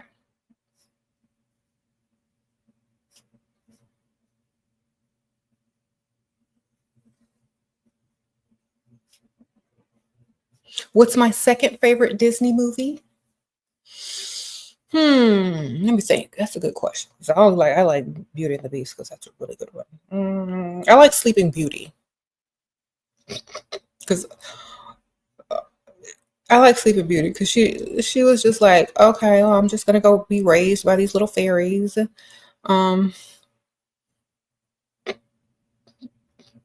And then the next thing you know, she fall asleep because she pricked her finger. Next thing you know, she wake up being kissed by a prince. She ain't have to do nothing but stick her finger. She didn't have to put in no work. She didn't have to go through no trauma. She just fell asleep, and as soon as she woke up, she was fit to marry a prince. That's lazy. The laziest story, but very easy.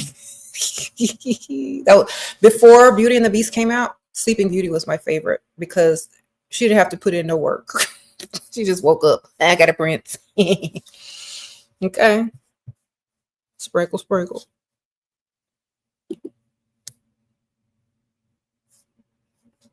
You like Sleeping Beauty too? I also liked it because those fairies was making cake. And they were playing like making the cake blue or pink. I love that scene in the cartoon. But yeah. Sleeping Beauty was my second favorite because all she had to do was prick her finger and fall asleep and then wake up getting ready to get married to a prince. She didn't have to put in no work. Okay. But that's also a metaphor because she was already royalty. She was already a princess. She just didn't know it because her family was hiding her from Maleficent. So she was naturally royal already. That's why all she had to do was wake up and now she's married to a prince because she was already naturally royal. Nobody had to save her, honestly, because she was already royal and had money. But she still found a man without having to do too much that had money. Sprinkle, sprinkle. You said it was Princess Jasmine, a pygmy. Well, you have to think about Princess Jasmine in the culture. Okay, in the culture, it's a male-dominated culture over there, and she wanted to be free, and they didn't want to make her the sultan, and because she's a woman and she's supposed to get married, and Jafar was trying to marry her so he could become the sultan. So it's like a power move, and she was trying to escape, and Aladdin, who was like a Dusty, was helping her. So she kind of fell for him, but he knew that she wasn't gonna deal with him unless he had some money. So he he became the diamond in the rough. He went and got that little lamp, and then he wished that he was a prince. So he at least tried to be a prince. He tried. You know what I'm saying? He knew it was necessary. But the whole point of that story was for a woman to be able to rule because of the different culture. So, but according to this culture, she probably was a pygmy. But maybe it was more about feminine rights to that culture. Okay, sprinkle.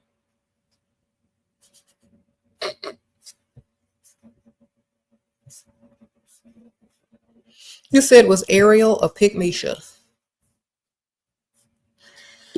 Well, she was already royal as a princess already. She just wanted someone out of her league. She wanted Prince Eric because he was out of her league. So it's the equivalent of wanting a man that's more handsome, in my opinion. A man that's very different and more handsome. Because think about this. What she was really attracted to was his statue and his face. That was a representation of his image. And she was like all about his looks, right? And she risked everything to be with this man. She risked giving up her family, her voice, her tail, because she was a pygmy, because she was trying to date outside of her league. They were both royal, but he was better looking, or he was good looking to her. He was a handsome man. Okay, she ended up marrying him, but she had some competition. When Ursula, became Vanessa and was using Ariel's voice, and Eric was like, okay, well, this is the voice I recognize that saved me.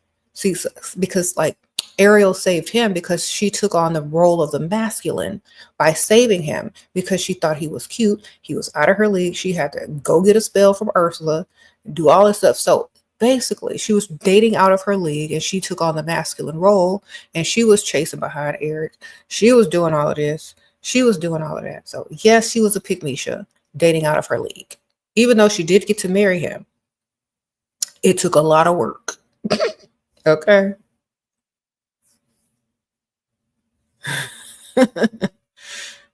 You're okay. Look at all the stuff she had to go through. She like literally went through some stuff. He said, now we understand all of these. So yeah, she was trying to date out of her league. Mm-hmm. Snow White. Y'all want to break down Snow White? So her stepmom was like jealous of, her being the fairest in the land.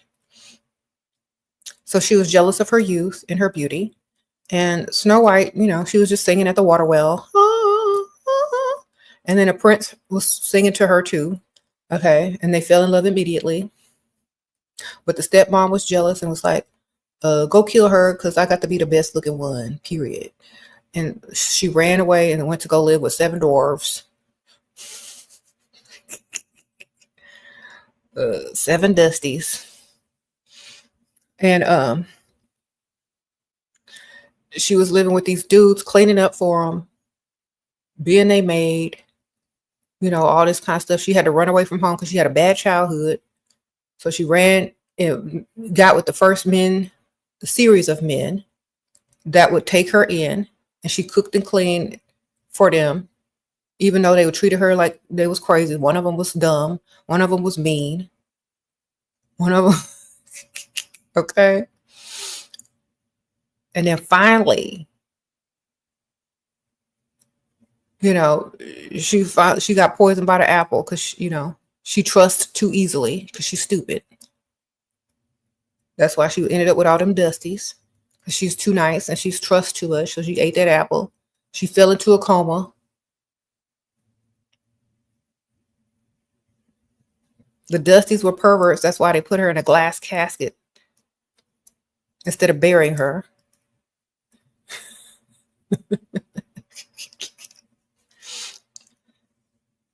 Because she looked good. Okay. And then finally, after all this time, this fool, Prince Charming, comes and gets her. But at the end of the cartoon, if you watch very carefully, they went into the sky. Like she really died. They walked into the heavens. If you watch the end of Snow White, she died dealing with dust. And her Prince Charming was in her mind as her savior in death. So she died trying to escape a bad household. And she ran to another one, only to be used and abused by all these 7 Dusties. Then she was being too nice, trusting everybody, very naive, bit the apple, fell into a death coma. And in her dream, in her transition of death, the prince came and got her back and took her into the heavens. If you watch the last scene of Snow White, the cartoon, the original, he takes her into the sky. Sprinkle, sprinkle. She was already royal. She was just stupid and had a bad childhood and was very vulnerable. Okay. Which at the time that was made, a lot of women did run from their household into marriage with much older men or men who abused them, trying to get out of bad households during that time because women didn't have rights. Okay, sprinkle, sprinkle.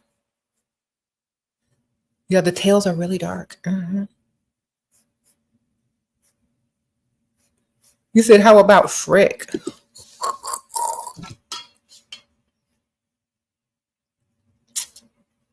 What time is it? Do I even have time?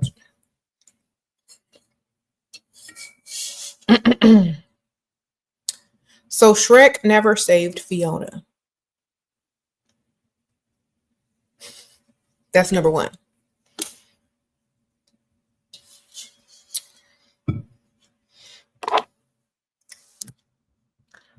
She was like, okay, what are you doing here? When he came to rescue her, like, what are you doing here? I'm fine. You're supposed to, she had all the roles that he was supposed to play. He was after money. He wasn't after Fiona. He was doing it for the money. Okay. They paid the ogre to go get her. He wasn't saving her. He was getting paid. That's number 1. It didn't start off as a love story. It started off as a job. That's number 1. Okay. He got to get his money.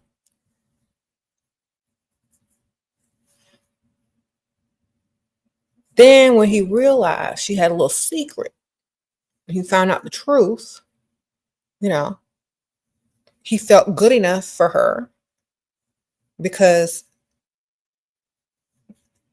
she wasn't 100% human. She was half ogre. So he felt like he could get her. I got a chance. She's half ogre.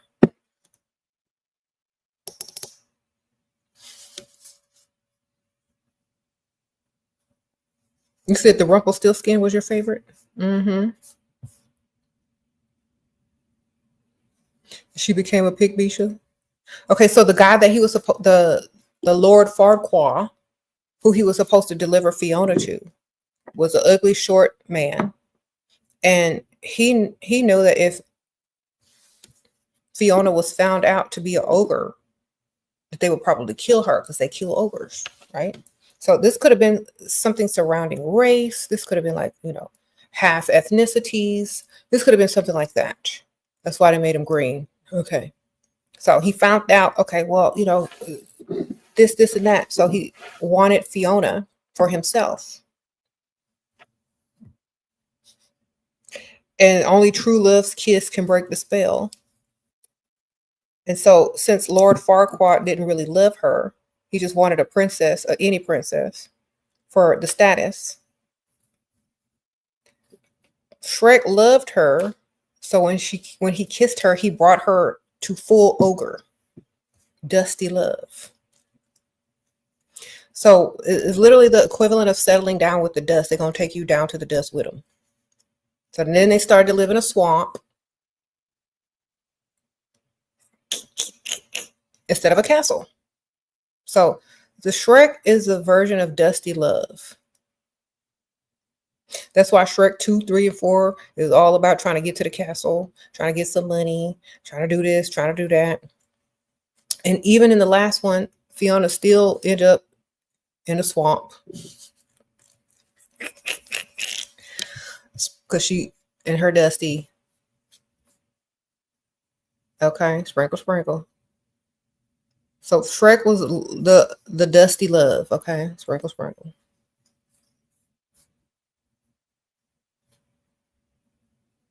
And I don't know if you remember like Shrek 2 when she was supposed to marry Prince Charming. And he was trying to hook them up. And Shrek was all embarrassed and took that potion to become human. Yeah, I've seen all the Shrek movies. And he went to the castle. Even when he went to the castle as Shrek, he was trying to eat properly. And everybody was getting offended by him. And he got mad because he didn't fit in, because he was dusty.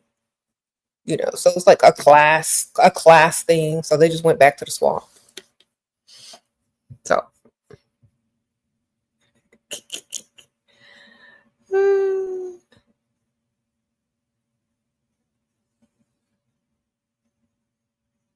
that is the plot. It's Shrek was a Dusty and Fiona fell in love with a Dusty. All right, Shrek.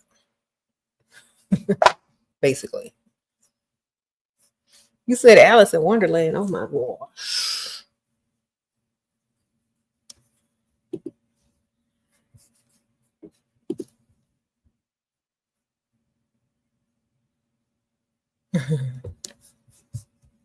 You said Dust Demons. Shrek is your favorite movie because you were watching them struggle. No.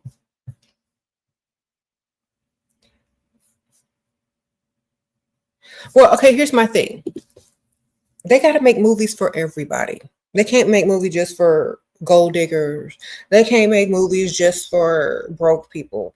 They got to make movies for everybody. Everybody got to see themselves, right? Because no matter what, we're all at different levels and stages. Dustiness or pick-me-shiness is not a permanent state. But while you're there, if you can be entertained by something that reminds you of yourself, I mean, why not? I mean, Beyonce makes music for gold diggers and pick-me-shins. You know, she's going to get paid on every side. So I think a lot of people don't realize this, that they do make a lot of movies to cater to people that are, you know, of a certain income level. And then they make movies to cater to people that are a higher income level. It doesn't matter. They're going to get their money either way. Sprinkle, sprinkle.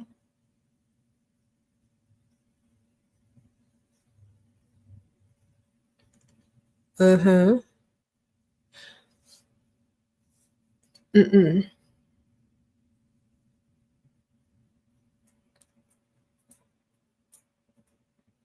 That's why I don't accept Tiana. Nah, that was lazy. Do better. Yeah. That movie was for people to settle for less. And, you know, wonderful.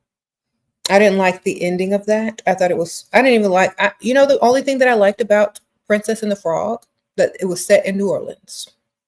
That's it.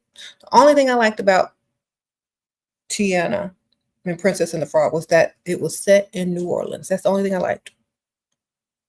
That's it. She was working 2 jobs, barely can, you know, have time for herself, striving, struggling.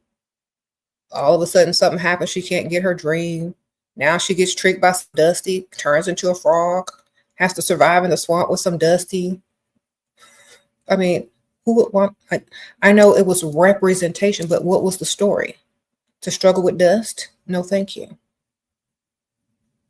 Mm-hmm. You like the Magic Man? Yeah. Yeah, I did like the fact that it was, you know, New Orleans and I had some culture, but that's it. The story was pathetic. The storyline was pathetic. Sprinkle, sprinkle. Okay. They needed to do better. Mm-hmm.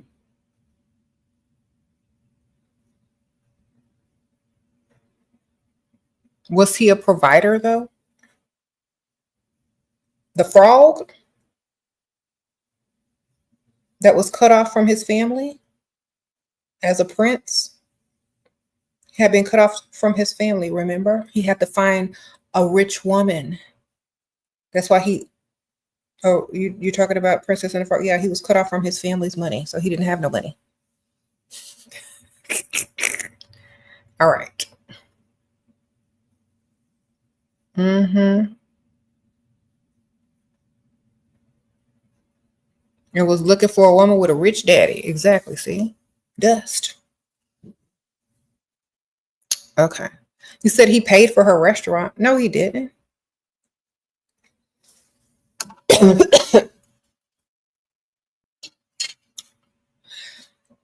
If she worked all them jobs and had all that money saved, but someone else got the giant restaurant that she wanted, she still had the money.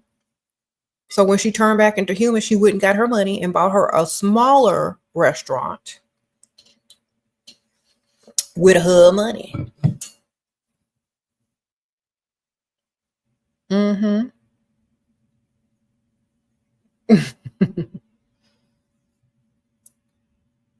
Sprinkle, sprinkle.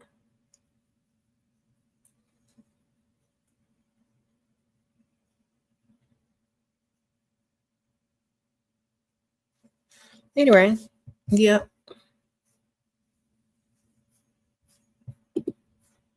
How about the movie Brave? I think I saw it a little bit. I think that lady was just literally on a lesbian. Sprinkle, sprinkle. I think she was like the first lesbian princess. We don't know. Sprinkle, sprinkle. They just didn't say she was. She didn't want nobody to save her. She was brave. She was this. She was that. Wonderful. We're happy for her.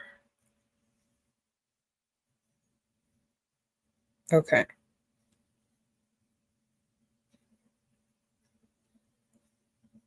Okay. Okay.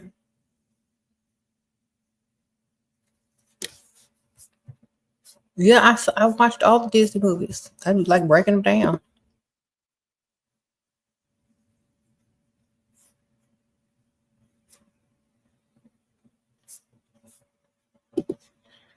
Mm-hmm. She just hated incompetent men. Exactly. Rapunzel. Well, the movie was different than the real story. In the movie, in the Disney version, they made him a dusty thief. In the actual real version of the actual story, he was a prince. So, mm.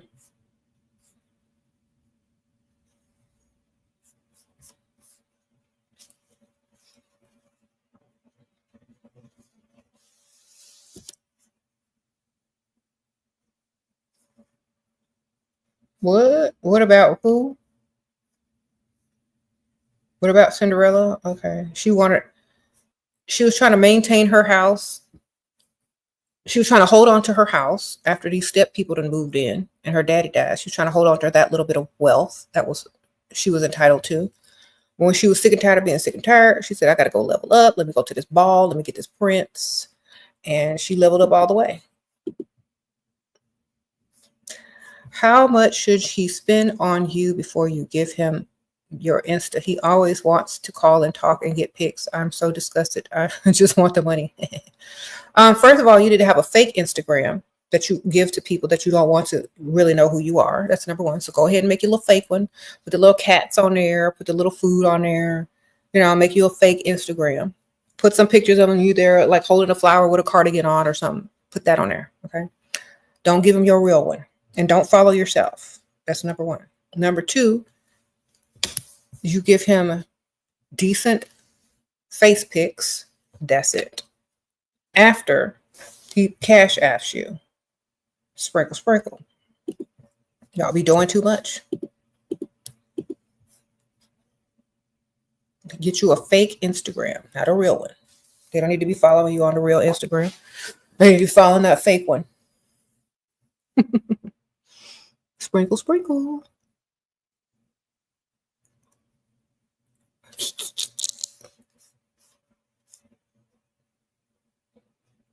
You asked your boyfriend for a re-entry fee after breaking up with him, and he avoided it and keeps trying to talk to me.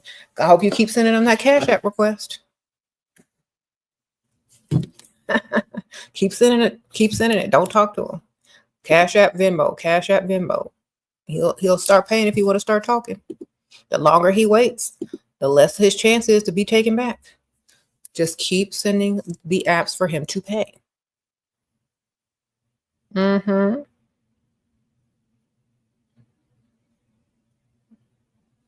Sprinkle, sprinkle.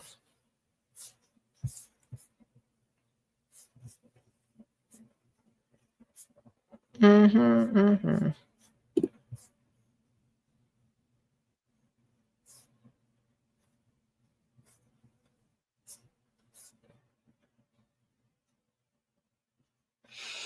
How to not blow up on boyfriend when y'all are too close and together a lot. Spend time apart. Have your own life. Do other stuff. Stop being all up under each other all the time. Okay? Do other things besides being with him. You need to find yourself again. Mm-hmm. Maybe only spend a few hours a day with each other. Like maybe 2 hours a day.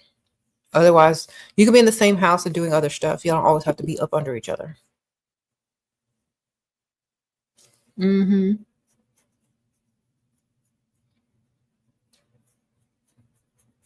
How to stay safe when your provider husband thinks you're evil. You mean how do he stay safe if a provider husband think you evil? Because if he was evil, he wouldn't feel safe, ma'am. Sprinkle, sprinkle. Perhaps he's just gaslighting you.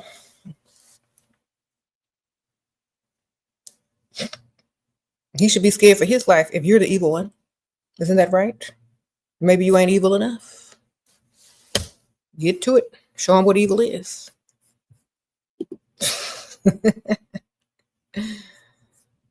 Sprinkle, sprinkle.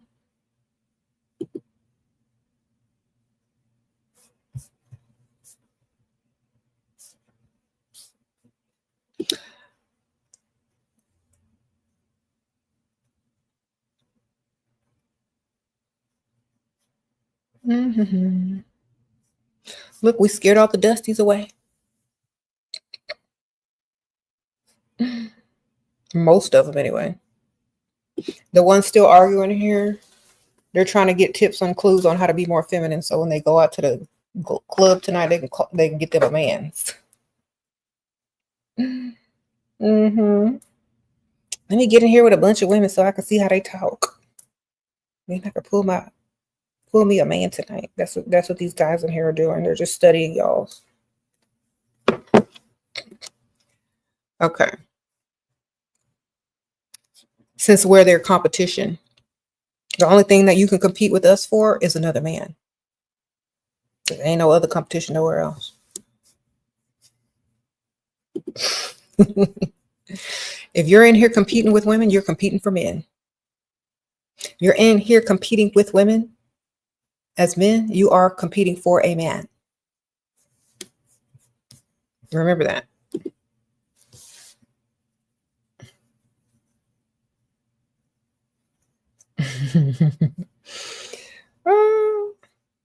You said you're studying this to show your nieces. Okay, yeah, some people are in here for the right reasons. Some people are in here that are spewing out evil, derogatory comments towards women. We know why y'all are here too.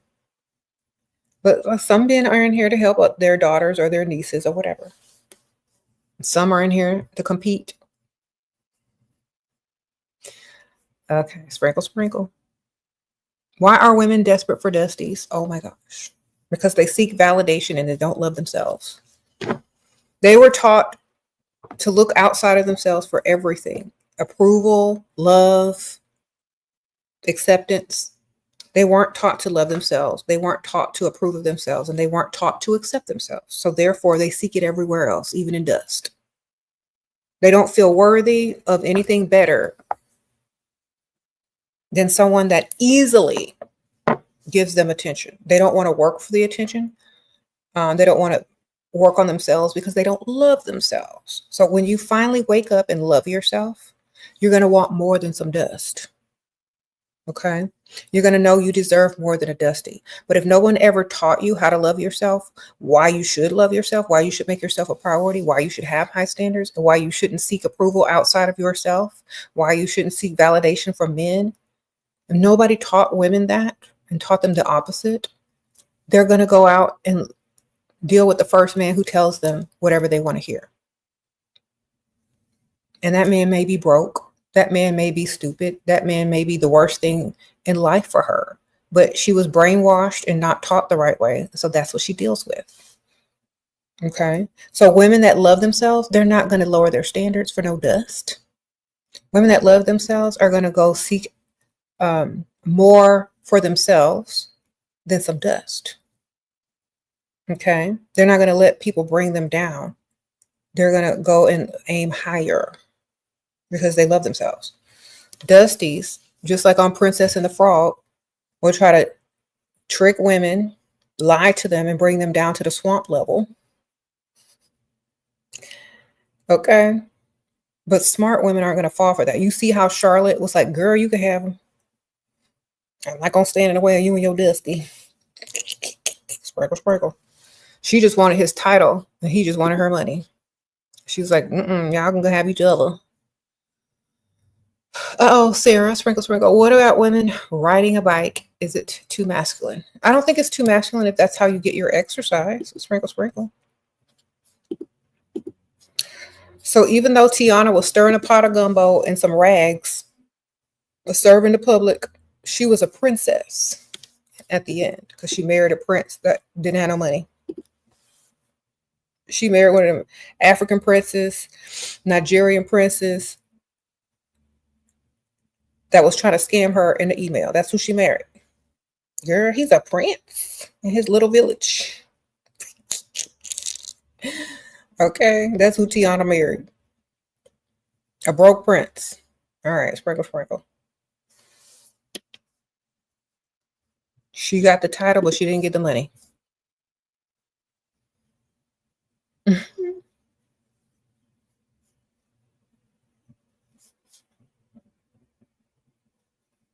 As a native New Orleans, you despise the Princess and the Frog? Me too. Me too. Me too. Sprinkle, sprinkle.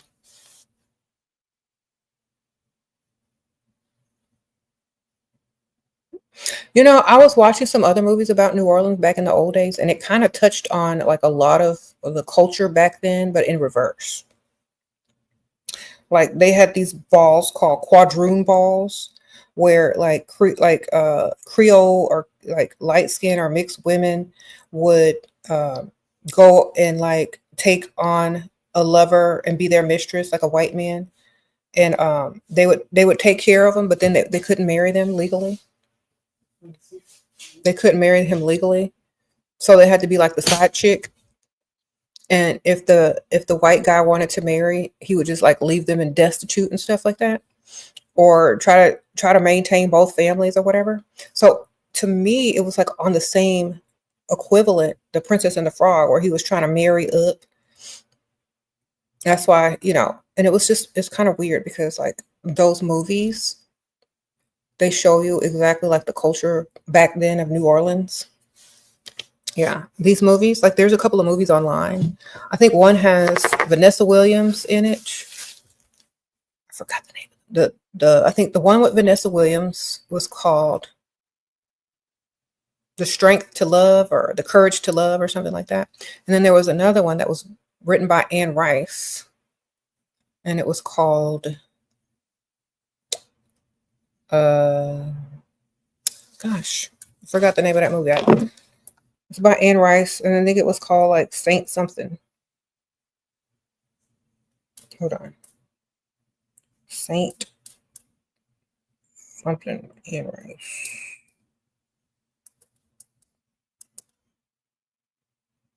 What's the movie? Sprinkle, sprinkle. Yeah, she was born in New Orleans. She lived in New Orleans. Sprinkle, sprinkle.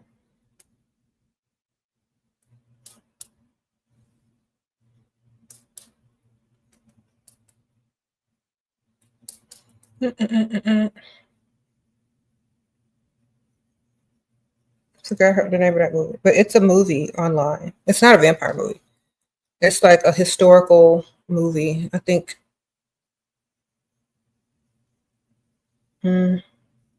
Something about feast. The feast of somebody or something like that. I don't remember. It has the word feast in it. The feast of some saint. I forgot. It has James Earl Jones in it.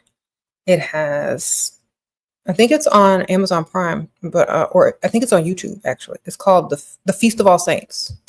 Thank you, ma'am. Sprinkle, sprinkle. Yeah, the Feast of All Saints. They have a movie, and it has James Earl Jones and the dude that you'll recognize a lot of the actors in it. Jasmine Guy is in it. The dude that played on, there's a bunch of people that you'll recognize that play on TV shows. All right, sprinkle, sprinkle. The Feast of All Saints. Yeah, I think it's on YouTube. You can watch it for free.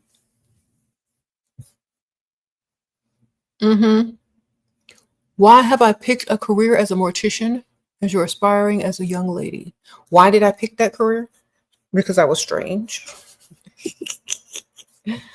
I didn't want to be somewhere in an office falling asleep at meetings. I want to do something interesting and a bit mysterious. You know what I mean? I mean, if you're going to go and spend hours and hours a day somewhere, don't you want to be intrigued? Don't you want to step into the mysteries of certain things that you're not going to get sitting behind a computer in a corporate office? Don't you want to learn things and see things that you wouldn't normally see, clocking in somewhere, sending emails to each other? I wanted a career that was very intriguing and mysterious and exciting. Okay, sprinkle, sprinkle. Plus, I always liked like horror movies. I always liked, dark side of things. So why not get paid to explore and deal with the thing that most people fear? Okay, sprinkle, sprinkle. Why not deal with the thing that most people fear? Okay.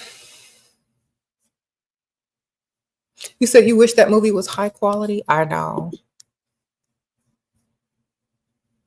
Okay. I gotta go in a few minutes.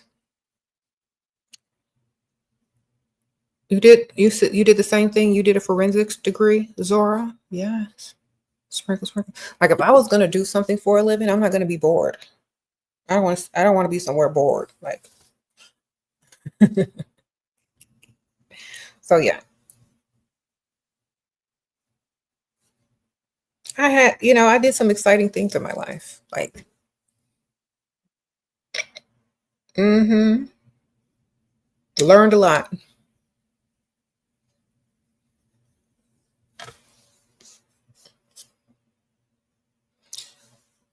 The movie Skeleton Key was set in New Orleans.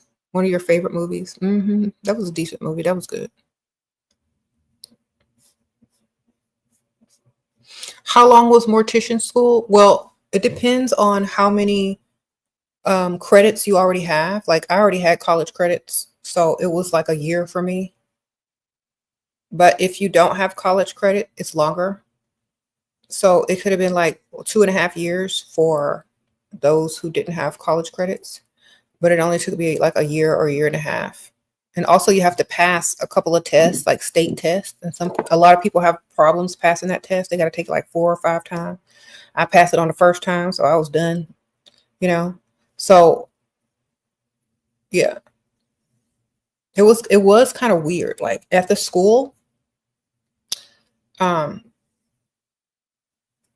school was connected to a funeral museum. Like if you live in Texas, there is a national museum of funeral, and it's connected to our school. So, and they have a embalming room where people that donate their bodies to science, they go and the students embalm them. So the first time I ever saw a cadaver was at mortuary school. And it's kind of like a clinic. And they get a bunch of students in the embalming room, and they all have to put on their protective gear, you know, gloves, coat, lab coat, shower cap bonnet thing, mask, gloves. And then they pull the sheet off of, you know, one of the people that donate their bodies to science. And you have to embalm them. And each student gets a task that they have to complete the embalming. And they get to check off the list what they did. And they have to do so many clinics until they've learned how to do everything. And then they have to get like an internship with a funeral home. You can do this while you're in school or after. I did it while I was in school because I was a multitasker. Yes. You said you freaked out when you saw your first body? I felt some type of way because it was very strange. And then they had us visit the medical school, UTMB, in the medical center. And this made me almost pass out. Okay. I had no idea what I was about to witness. I didn't even eat. I was on my diet. I was trying to be a skinny legend back then, trying to get these cheekbones. And I did not eat before I went to this medical school to watch an autopsy. And when I went in there,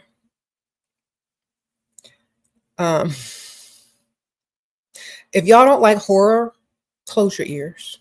If y'all are recently dealing with a loss, click off right now, because what I'm about to tell y'all ain't gonna want to hear. Sprinkle, sprinkle. Okay. Nikki Ma? Yeah, that's what I'm about to tell you. So, okay, so there was a whole giant room, just bodies stacked on top of each other on like shelves. All you could see was their feet sticking out with toe tags. There was about over 100. These were the people that donated their bodies to science. So it was literally over 100 bodies just stacked on shelves for the medical students, right? Wasn't ready to see that. They were in body bags, but the feet were sticking out or with toe tags. Okay. And they were in like a giant room that was like cold. Then, okay, I can deal with that because, you know, didn't see too much. They were covered, only saw some feet. All right. Next, they say, okay, students, gather around. We're getting ready to watch an autopsy. I'm thinking it's a fresh body. Like, okay, this person just passed away. We're going to see a regular autopsy like you see on TV. No. They pull out a body that's been dead for probably weeks. And it was all gray, looking like something from Thriller, like literally a monster. It wasn't no fresh body. It was like a Thriller monster looking zombie creature. I won't even say it's human no more. Okay. Sadly it was, but why would they want to do an autopsy on someone and let them get to this point? To me, that's inhumane. But I guess people sell other people's bodies to science, or they donate their bodies to science. It ain't gonna be me. So when I saw that, okay, so they pull the sheet off, and this body is blue and gray with a monstrous face, not a peaceful face, but a monstrous representation of what was human. I'm sitting there sniffing embalming fluid from the preserved chemicals that they used. I'm like, as soon as they start to cut into the skin, I like literally fainted. And my friend was behind me and he caught me before I hit the floor. And I was like, oh my God. They had to take me to a little room give me a Sprite, all that kind of stuff, because I had not eaten. I was like on my skinny legend, thing. I was starving myself trying to be skinny back in the day. It was the late 90s, early 2000s when everybody had to be a stick. Okay, so I was trying to do that and go to school. I was literally multitasking. So I didn't have no food, empty stomach, smelling embalming fluid, watching this go down, and I'm like, I can't take it. So finally, I went back in there after I drank my Sprite. And then they started opening the freezers and pulling out body parts that were also gray. They pulled out a whole thigh with a leg and a foot attached to it and just put it on the table and start cutting up on it. I'm like, wait a minute. What in the Jeffrey Dahmer? You said I would be vegan. Now y'all see why I don't eat meat. Now y'all see. Okay. If you go and watch my Diaries of a Former Mortician playlist, y'all will see why I don't eat meat. Okay, sprinkle, sprinkle. Yes, that's allowed in medical schools. Yes. You can open up a freezer. It's like one of those giant freezers that you put in your garage. You can open up a freezer and find a severed head, a severed leg, a torso. This is what was in the medical school. Okay, and they didn't tell me none of this. I wasn't ready for this. I mean, this is the stuff you see in horror movies. Okay. So I was like, I done seen too much. And then after that, I've seen worse. I've seen worse after that. When I started working, I saw worse. That was just the beginning. I remember I saw this. Okay, so we had to go to when I was working in a funeral home, you got to go pick up bodies sometimes from the medical examiner's office. And there was this person involved in a car accident, and the car had caught on fire, and the person had burned to a charred body. Okay. So we went, me and the other person that works there, we went to go pick up the charred body. It was in a body bag. And their sneakers were burnt. The rubber from their sneakers were burnt into their toes. And you can see their little bones from their toes, their metatarsals, as you would call them. And they had on like some red Nikes, and the rubber, the red rubber and the white rubber was melted into their feet. And it smelled like barbecue. Okay. It smelled just like barbecue. Like, you sniff it, you might get hungry because it smelled like barbecue. It was a charred human body. That's when I stopped eating meat. When my stomach growled, I was done. So now y'all know the story. It wasn't decomposed. It was burnt fresh. It was like came straight from the car accident after being charred. So it smelled like meat, smelled like barbecue. I know this is not politically correct, but this is why I stopped eating meat at 19 years old. Okay. Won't do it. You said that's traumatizing. And even to make it worse, like embalming bodies, seeing autopsy bodies, seeing the inside of a human body, seeing the muscles, seeing how ribs look like pork ribs or beef ribs. It looks exactly the same. Feels the same, has the same texture. I stopped eating beef and pork at 19. I was done. Looked too much like human meat, smelled like human meat. So, no.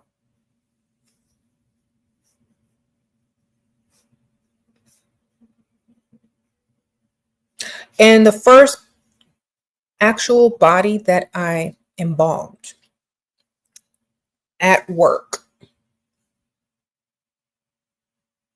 that was, and did the makeup for, was killed by a Dusty. Ding. Now y'all see why I do what I do. It was a 20-year-old Black female who was killed by her Dusty boyfriend, who had dumped her body in a dumpster. Okay, and I used to work at a funeral home, not in the best neighborhood, in the hood. So I saw a lot of stuff. which is why I teach what I teach. One of the reasons why I teach what I teach today. One of the reasons, not the entire reason, but one of the reasons. You stay away from dusty guys that have nothing to lose, dusty guys that are probably on the DL. And yes, I've seen a lot. This was years and years ago. This was decades ago. So yeah, y'all don't really know a lot until you see a lot. Okay. Stay away from the dust. Stay away from men with nothing to lose. You said the Sheira lore. Yeah, stay away from brokies. They're more dangerous than you know. If they'll sit up here and argue with women all day and take Diddy's side, do you really think that they're the best option for you? Sprinkle, sprinkle. Okay. Know the mentality of what you deal with. Desperation, dust, and down low don't go together. All right. Sprinkle, sprinkle. Okay.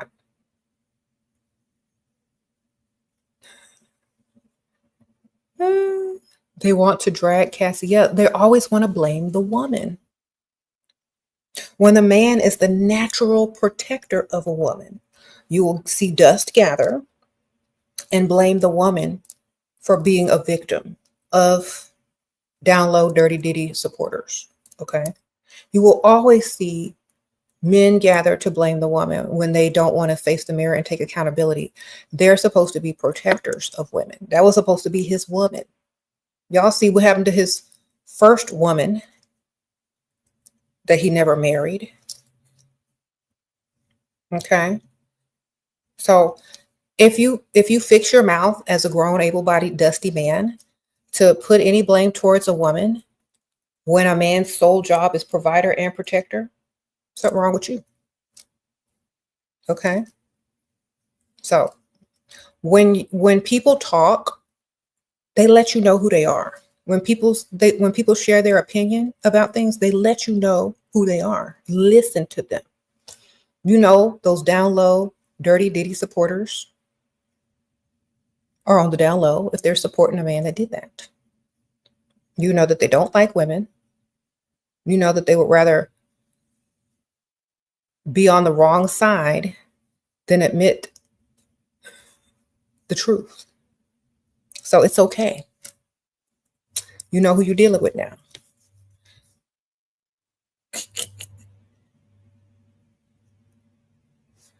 What do you do if you're only attracted to Dusty? Seek therapy quickly, fast, and hurry. Okay. Ask yourself why you don't think you deserve better. Ask yourself why you're attracted to poverty cycle. Ask yourself why you're attracted to men that don't like you enough to provide for you. Okay. Go seek therapy, baby. And also learn to love yourself. If you love yourself, you won't be attracted to somebody that cannot provide for you or your future generations, or will have you clocked in 9 months pregnant. You will not be attracted to that. You will be attracted more to someone that actually loves you, not someone that you love and seek approval from that don't love you. See? So if they're dusty and they can't provide, you need to look within, ask yourself why you are attracted to someone who will never be able to provide for you. You need to ask yourself why you would be attracted to somebody that will tell you to clock in 9 months pregnant. Okay, sprinkle, sprinkle. You need to look inside. You're not attracted to dusties. You're attracted to validation from the lowest form of men because you don't want to level up to the highest version of yourself to attract a provider type man that will like you way more and provide for you. That's why. So do better. Sprinkle, sprinkle.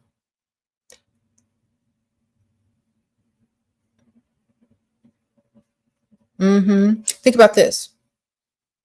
If you're a high class, high caliber woman, if you only seek out the best in life, you're not going to be attracted to no dust. You're just not.